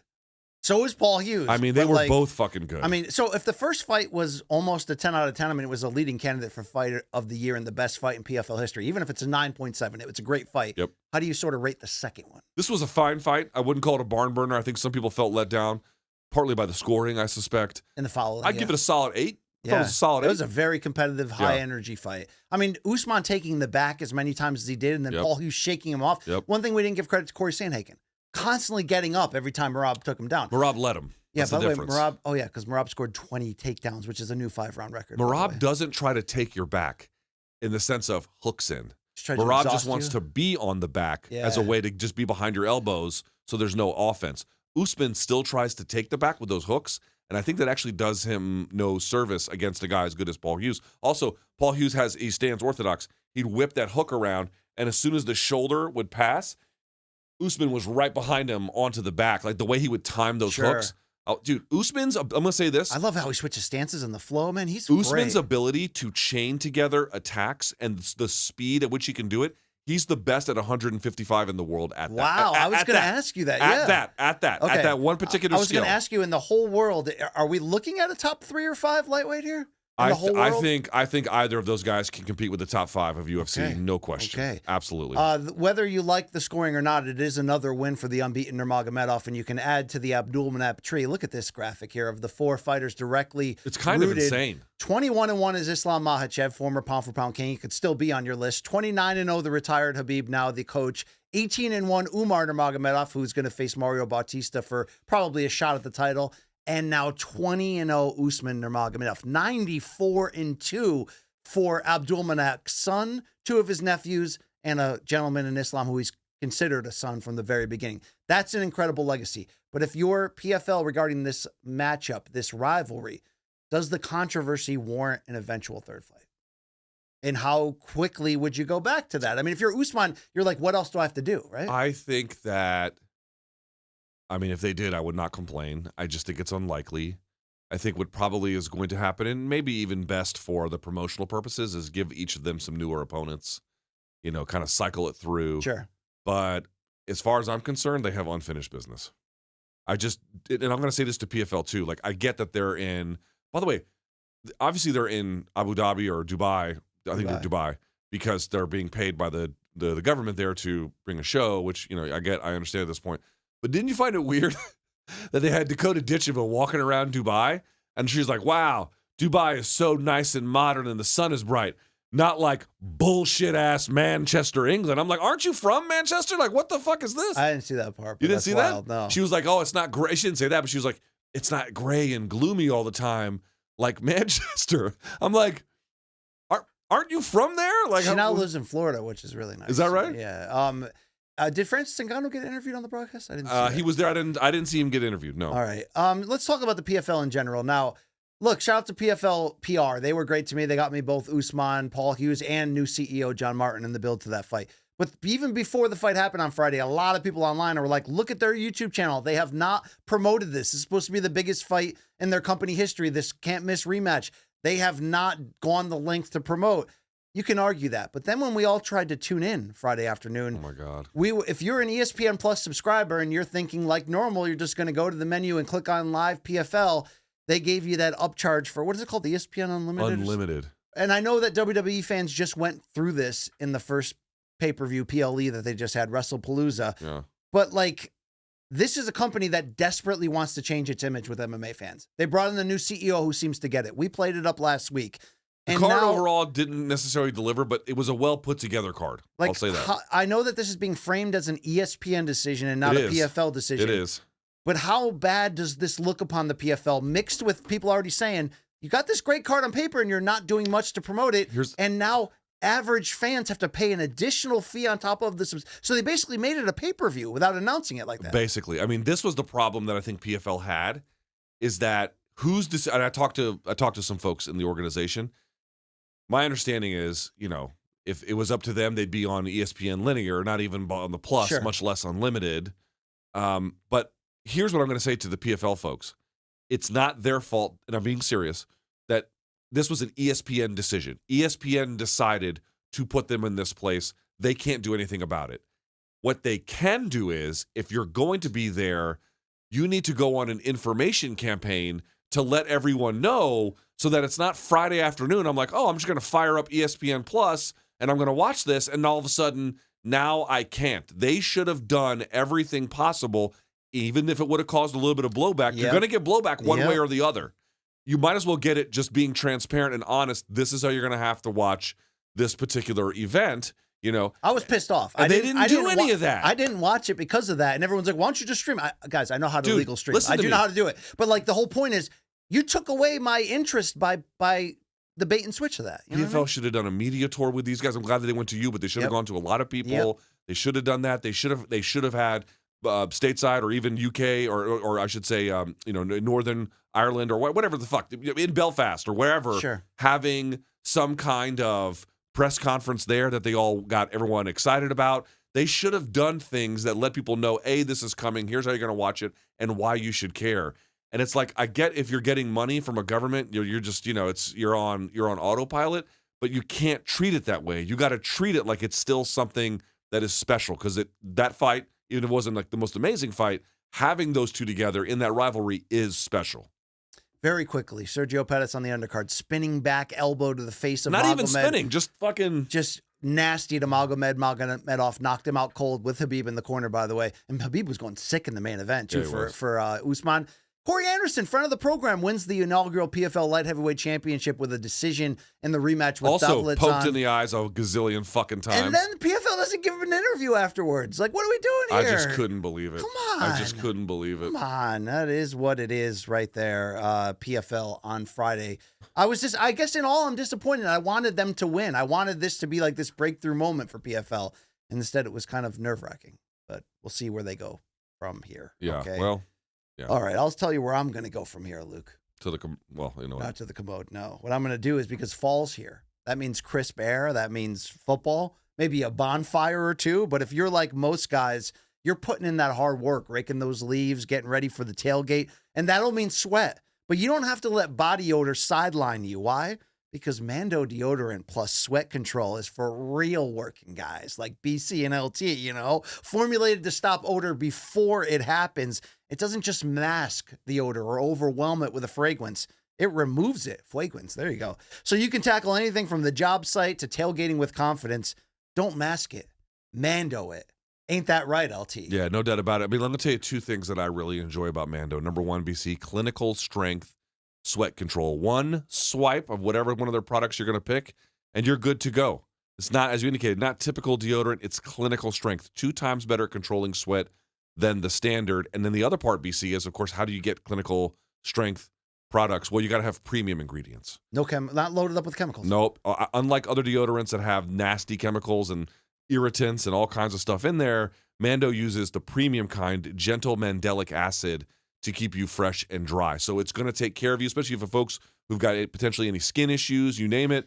And it's got this dual action of sweat control and odor control. So here's what we need you guys to do.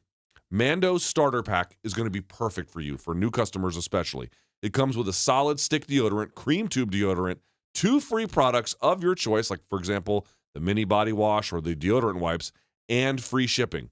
As a special offer for listeners, new customers get 20% off site-wide with our exclusive code. Use the code COMBAT. You can see it on the screen if you're watching. KOMBAT at Shop Mando for 20% off site-wide and free shipping. That's SHOPMANDO.com. Please support our show and tell them we sent you. Mando's got you covered. Deodorant and sweat control. Say goodbye to sweat stains and say hello to long-lasting freshness. And I love the versatility. Sometimes I got the spray on. Sometimes I put the wipe. Sometimes the deodorant lotion. Mando, keeping you covered there all the way. All right, let's keep you covered by giving you a chance to have your questions answered every Sunday night at Morning Kombat on X and the IG. We give you an opportunity to reach into the show and touch someone. This one's called DMs from Donks. As you can hear, that large animal came to completion. Let's hear the first one from our friend over there at Eric Bolden.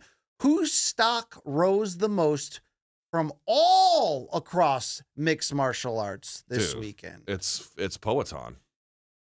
It's Poatan. Yeah, Merab's close. Merab took another step, but Poatan felt like the Kool-Aid man bursting through the fucking wall. It really was. It really was. Yeah. Here's the thing. Everyone's going to be like, oh, Poatan's stock was high. Yes and no. Yes, obviously on some level it was.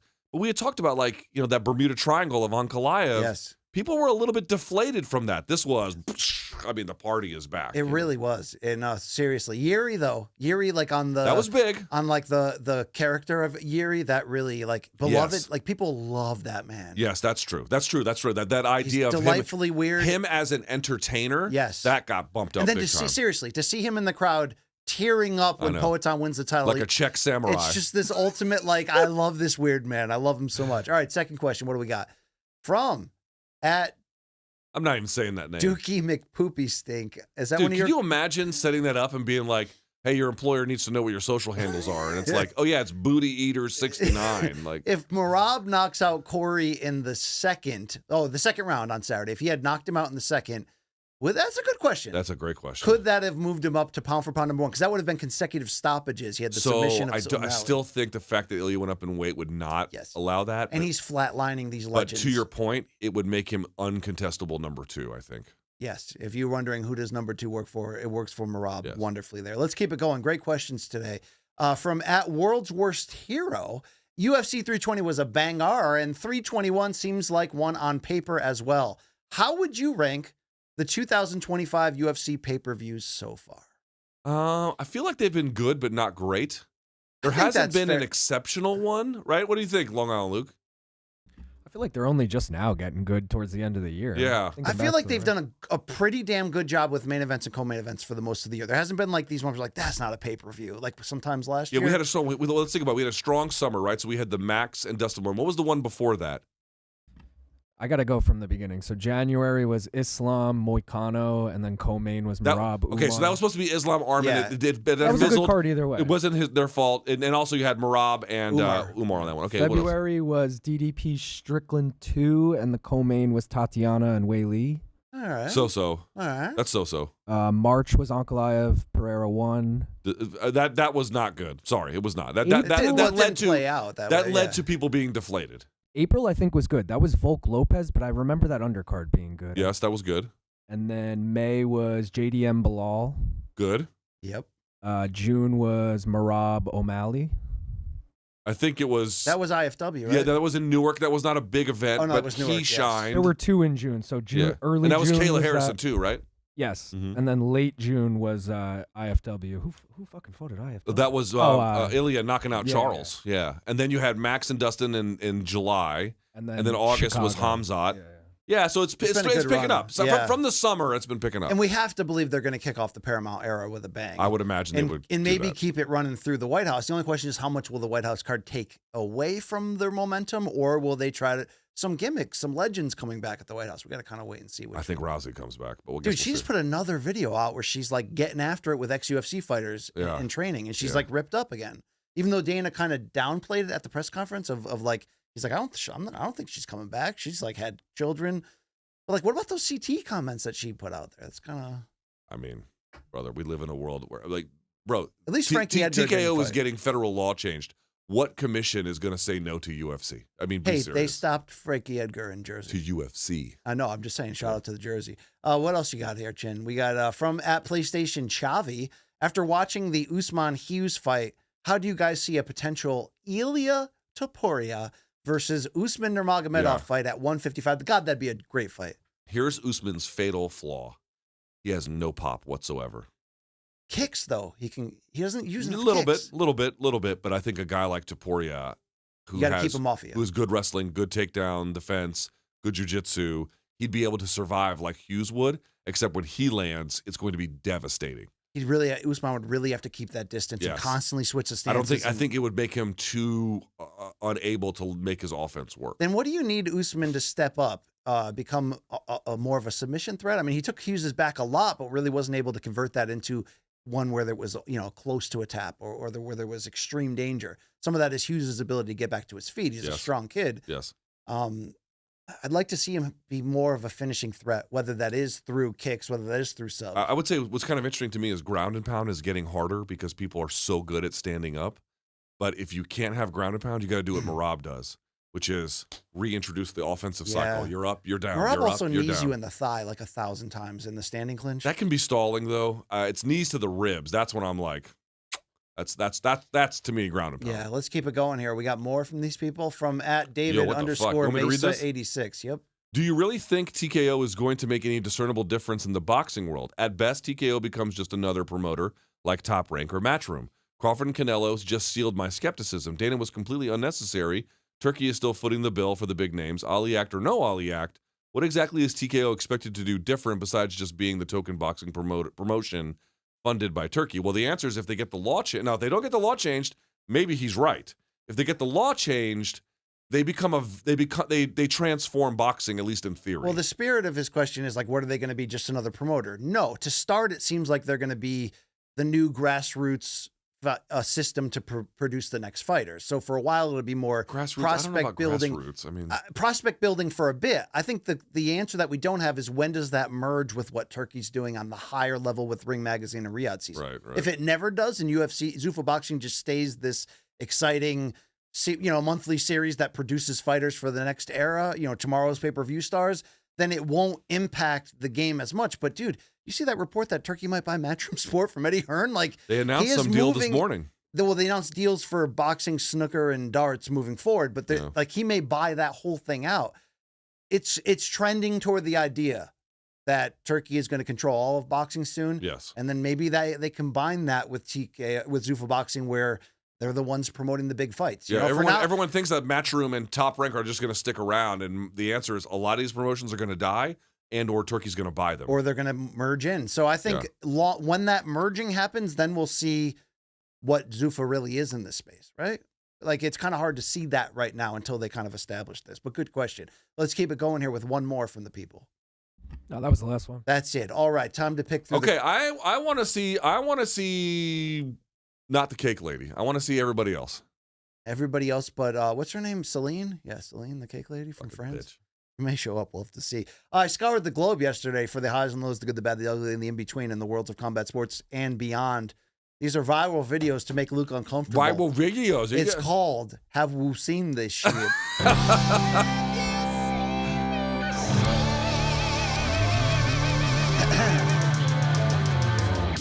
Ooh, shot for somebody out there. It's 4 o'clock, 5 o'clock somewhere. Hey, it's UFC 320 in Las Vegas. Let's start right here. Forget about just bleeding the crowd. It's baby on board in T-Mobile. What are we doing here as a society? Revoke this man's license to be a father immediately. Well, this is just baptizing your children into competitive warfare, right? And by the way, to the best that I can tell, those aren't even headphones. He's wearing wrestling ear guards. Is that even a real baby, or is that like a doll? I'm not seriously. Like, I don't know what's going on here. I don't know. All right, let's keep it going here. DC and Poatan have this like prank war between them, where Poatan picks him up a lot. It continued this week at 320. Cool. Okay. Take it. Ooh. Oh, got him. Yeah, but here comes Poatan. Got him. Hey. Are you gonna go head on the inside single or head on the outside single? Me? Yeah. I would always go head on the outside. I'm never going to shoot my head inside because me. Yes. That's great. You set me up. That's funny. Yeah, I like that. those That's two guys good. a lot. That's It's a good bit. DC also gifted Merab with something that appears that he just had sitting around in his car. There we go. Hey, champ, I have for you. It's not Hachapuri, but I have you. There you go. Congratulations, champ. What a fight. Where did you get that? Congratulations. Did he rob a movie theater? Like, how did you? I know, I'm not American, but you guys know damn well. You are American champion. First of all, I cannot stand when people call Merab not American. I understand DC did on I understand. Well, you heard him say to DC. He's like, I understand. He goes, I'm not American. Yes, you are. He's a citizen. Yes, you are. The best part about the end of that bit was DC started to try to get inside. They're like, no, you don't touch that. Fuck That was off a on the gift. popcorn. Shout out to John Wood on that regard. By the way, underrated. I mean, I know that he's got a big profile. We talk about him, but like, the dudes around John Wood win. Yeah. He's a good coach. Yeah, a lot of hard fighters for that Wood. Okay. All right. We talked about Polish newcomer. Where's my crickets, dickhead? Yakov. Yes. Luke, Yakov Wiklotz scored his first UFC win. A little disputed there against Patchy Mix, but talk about the reward here. Getting a hug from Joanna Champion. Do you know that he used to be her sparring partner when he was like a teenager? Yeah. And she used to bring him into her corner? You think she ever called him and then like right when they were about to talk, she just hung up? What? What am I missing here? What she did to me. Oh yeah, she did. I mean, that's a great victory though. That's for the back, for the. Okay, thank you. I don't care at all. All right. And meanwhile, Daniel Santos got the most important hug after his knockout win. Look at this fucking nerd. I just want to point out, billions of dollars can't unlame you. Is this MMA's John DuPont or what? It looks like it. Oh, look at these guys. Oh yeah. Look at him. He can't even hug like a normal human being. Zuck looks good in that True Classic, though, right? Yeah, he does. You're right. Shouts to True Classic. All right, let's keep it going. Luke, you sent me this coming soon to your nearest theme park. Ride you've been waiting for, Jan 6th, the ride. Hey, man, they got all kinds of cool rides these days. Look at this. Back up! For the Constitution! We're dropping on order. This is AI. Yeah, that was made by Sora. Oh, my God. They should bring that to D.C., The ride? Yeah, the city. I don't think the locals would care for it too much. All right. Let's go to your billiard shot of the week. I think they call this a bridge, Luke? Uh-oh, Big Mama. Oh, wow. All right, keep that to yourself. Let me ask you a question. Would you smell the pool stick? No. You know you would, you fucking Luke, creep. We say to keep your kids out of NFL stadiums. I think you should keep your kids out of lacrosse after this. That's a pretty violent sport, right?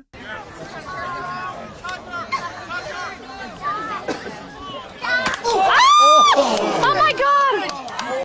You got jacked up, right? Bro, they used to, when we grew up, they used to show highlights of people getting massive CTE, and they kind of had to stop that after all the lawsuits. Yes, let's go to pro lacrosse. You got to cover all your bases here. Protect yourself at all times. Did you play lacrosse in high school? No chance.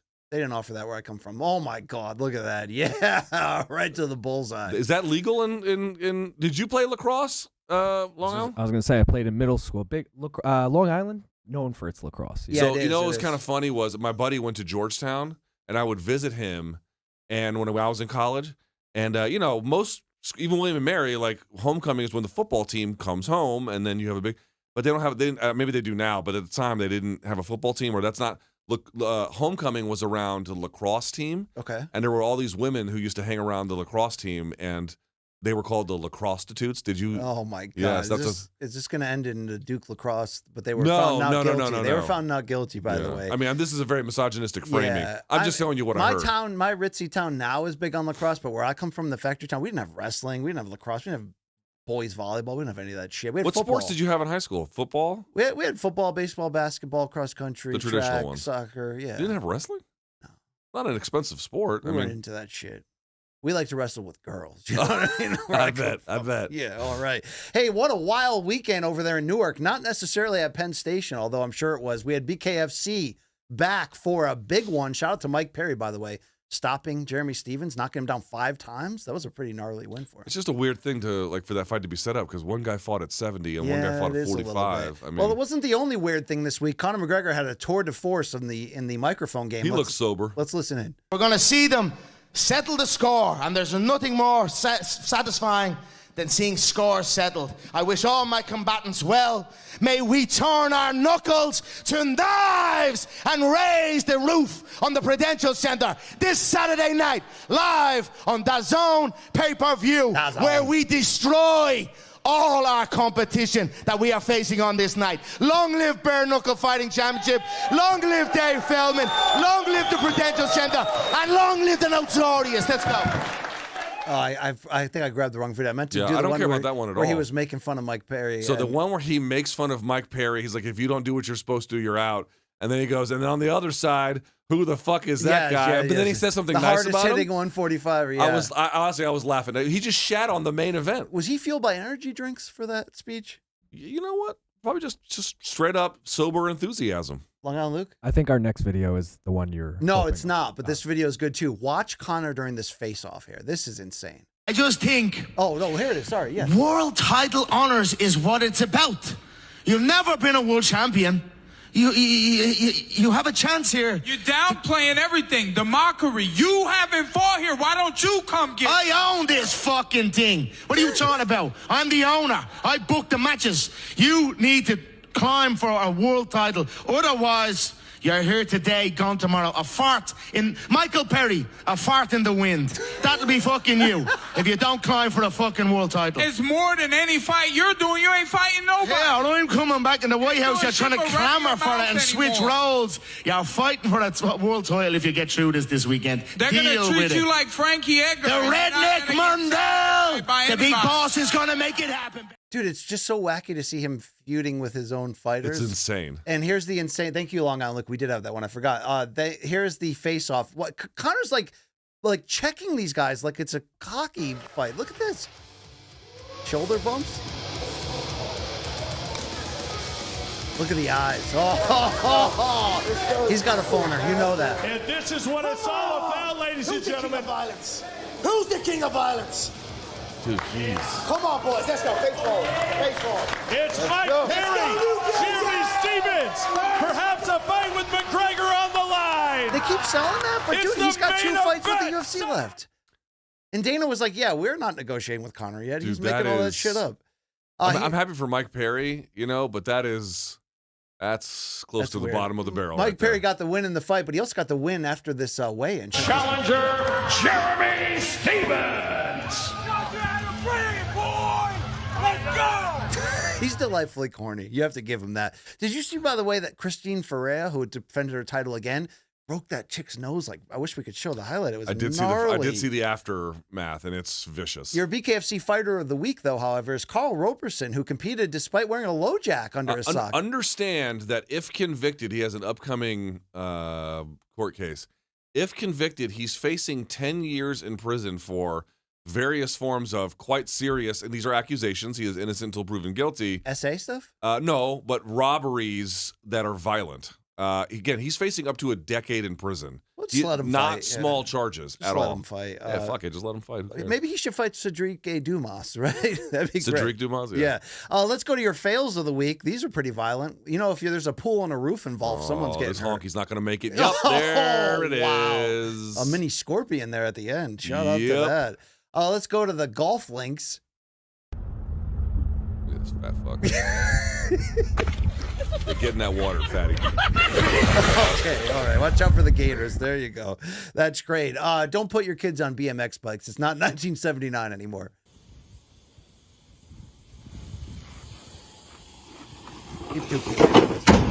Oh my God! Yeah, yes, that is great. The orthodontist about to make a ton of money off this moron. Check out this sign in the UK, right near the crematorium. They had a McCrispy McDonald's to remove tasteless sign opposite Cornwall crematorium. McCrispy, yes. Oh, I couldn't see it because of my sight. So the bus stop ad says McCrispy, and they're next to the fucking place that they just burn up their relatives. Yeah, they had to remove that because enough people complained. All right, let's check in on the Tour de Crotch in Spain. So we're coming up on the curve here in this bike race, but as we zoom in, Luke, just a big old dick. That is awesome. Just some dude with a bunch of chalk and some free time. They knew that the camera would pick up this. Oh, yeah, they would. Oh, by the way, I was walking, rest in peace to Barbas. I was walking him, close to the end of his life, and there was someone who was selling a house in my neighborhood, and I'm not fucking kidding. I took a picture because I was like, you couldn't go by James. His name, I'm not making this up, was Jim Crow. It said it on the how they plant a thing in the yard to like realtor or whatever. His name was fucking Jim Crow. I looked it up online. I said, it can't be right because it had a QR code. I scanned it on the fucking website. Wow. He goes by Jim Crow. And I'm like, James wasn't available? Yeah, I guess not. All right, it's time for my favorite mini segment, MMA Fighters in the Wild. Let's check out Habib, the footballer. What's this corner kick, Luke? Barefoot? Is he barefoot? No, he's got something on. We've seen him play tackle basketball. Now we got him on the soccer. A regular James Rodriguez. There he is right there. Let's go over to friend of the program, Raw Dog Royval. What the hell? Well, the audio blew the joke. The audio there blew the joke. What was the audio? A bunch of Tylenol and acai? Yeah, I was doing I get the idea. He was doing a bit there, but I don't know what happened to that audio there, so shout out to that. Sorry, we ruined that joke. Let's keep it going. Former UFC and GFL star Sage Northcutt has taken into real estate, Luke. Would you buy a house from him? Definitely not going to get his face smashed doing that. No, you think... Remember Cosmo Alexandre completely destroyed his face? Yeah, I do remember that. Do you think he will outsell Raging Iaquinta? I don't know what kind of business he does, but I wish them both best of luck. All right. Luke, people always ask me what it would look like if I had become a hibachi chef rather than a podcaster. Oh. How do these people not get fired? I don't know. Okay, it's time for your KOs of the week. Regional Amateur MMA. This fighter's name is Jim Kelly St. Pierre. Watch this finish. Boom, brother. Show that one more time from the top. Watch this shit. Watch this spinning back kick. Did you see this yet? Yes. Dude. I think I sent it to you. It's possible. That is insane. That's a great KO. We saw an even better one at the Jason Aldean concert. Don't hit Yeah. Don't hit the police. Don't do it. Yeah, I have a recommendation for people. Don't punch the police because they're going to punch you back. You know who you shouldn't mess with either? The umpire, because he strikes back. Tell this to Coach Schaub, right? That's the most umpire build on a man I've ever seen. Yeah. You don't take no shit, Luke. Spoiler alert. Okay. Umpires arguing with the first base coach.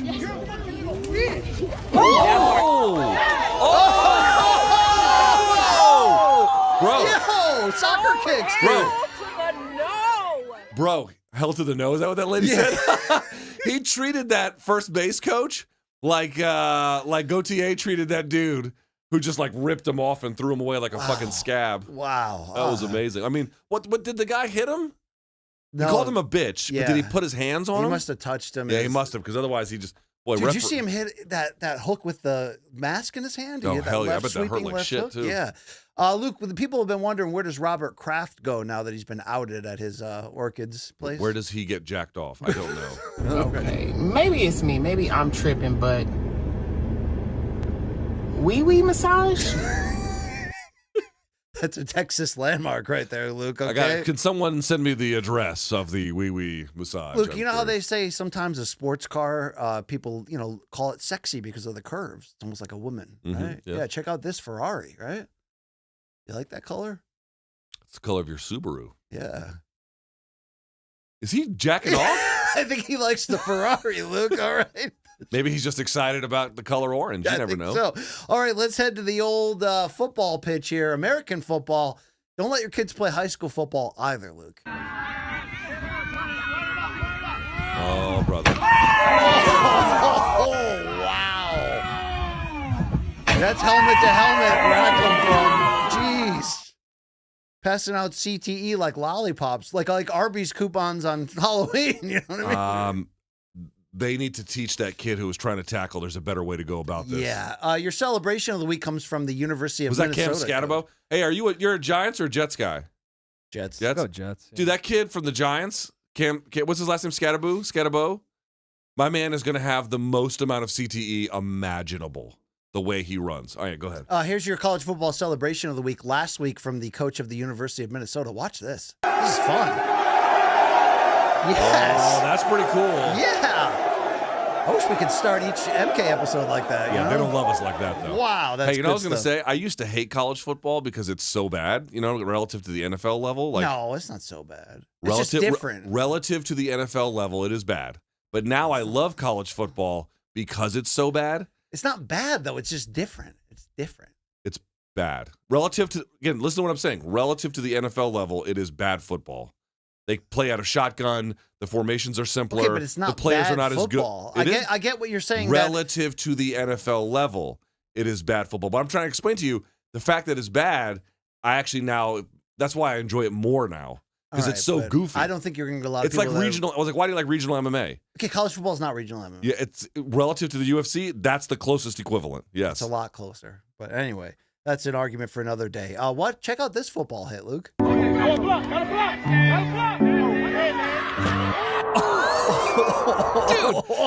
Dude, did they launch that motherfucker into space? Into a garbage can. Did you see the ending there? That was great. All right. We got a couple more. Your Good Samaritan moment of the week. Check out this guy on the sidewalk just helping out. Power washing. You know what? I need my dildos washed. Here, power wash man, can you hold this one for me? My man has, look at the build on this man. He's like, no problem. We do this all the Shirtless, time. cargo shorts, no shoes, just getting dildo juice all over his fucking toes. All right, Luke, I had to dig deep to find a new one here. Here's Celine. She's back from France, Luke. All right. Okay. Oh, my God. She's eating the fucking razor. Dude, look at this disgusting wench. Can you eat something not weird, you absolute fucking baboon? Oh, wow. Yeah, why don't you just eat that can? Thank you, Celine. This is great. Oh, she's got more. Yeah, Okay. just put weird shit in your mouth, you absolute fucking mutant. Luke, we're going to close with this one. Do you know the Chinese city of Chongqing? This is the one that's like the cyberpunk city? It has the largest city proper population in the world at over 30 million, and it's known for those trains that cut through buildings. This is the cyberpunk one. Yeah, check this out. Dude. I went on the train that went through residential buildings in Chongqing, and you won't believe what I saw. But it looks cool. It's super cool. And you can see people in their houses when you drive through. Okay, you got me with that one. That's the shit of the week. I hope you saw it. Yeah, good stuff. All right. I don't know if I would take that metro line anymore. I might just walk. It's like, here's the deal. The fastest way to get to the city is to take the subway line. You're going to have to watch them. You know what? We watched the masturbators on the New York City ones. What are we talking about? Oh, my gosh. Going into that Penn Station bathroom today. A lot of showers going on. Once again, I've watched grown men shave their pubic hairs in the sink. That's actually a true fact. That's a real thing I've seen. Well, that's your show for today. Thank you for watching. Remember, you can reach the program at morningkombat@gmail.com. We'll be back on Friday to see your dead wrongs and your fan submissions. You can also like and subscribe to the show. It does go a long way there on YouTube. Shout out to everybody there. Check out our YouTube channels, Extended. Also, buy our merch, morningkombat.shop. October exclusives, they're going to be here until they're not. So why don't you pick yourself up a Halloween Frankenluken Donkula, a Super Wash Dad t-shirt, or a signed poster of the Frankenluken Donkula, brought to you by the great Average Joe R. Big Joe Romero fan over here. Good guy. Yes, he does take good care of us. Morningkombat.shop. Some evergreen items on there as well. You want a coffee mug? All right. You want something for the lady? Yeah, right. They don't have. Yeah, well, no, that's not true. I think MK fans have some ladies. Geez, look at Long Island Luke. He's got one in his life. He just never sees her. Saul too. Yeah, she rocks MK merch. She does? She does, yeah. Can we interview her on the show? Yeah, we want to interview her. Would you be less comfortable with your dad or your girlfriend on the show? Ooh, I'd probably be less comfortable with my dad. Why? Because my girlfriend knows all the jokes we make and shit. Like, she knows the Aussie ball. Oh, he would be joke, put off. My dad would immediately be BC would literally ask to look at his testicles. Oh, right. He'd be like, look at the origin story. And I think he would contemplate what he had done with his son at that, or his life. Yeah, that's great. All right. Thank you for watching, everybody. Luke, anything to say to the people on the way out? Please check out I know the fight was very short. It was 80 seconds, but I did have a little bit of a brief breakdown on the fight. By the way, UFC posting the fight in full on social media. People were saying this was some kind of attack on ESPN, and I'm like, they've done this before. In big moments, yeah. And this was such a short fight. It was such a short fight. Why would you not show the whole thing? I didn't quite. I'm sure ESPN's not thrilled about it but I didn't see it as like a fuck you to them. I didn't quite read it that way. And then ESPN's like, yo, let's put PFL behind the double paywall. All right, here we go. For LT, the LIL, this is BC. Thank you to Ken and Nadir in the back. Even Matt Snyder, we love that guy too. All right. From our family to yours, take care of yourself this week. This has been Morning Kombat. Peace. We out of here. All right.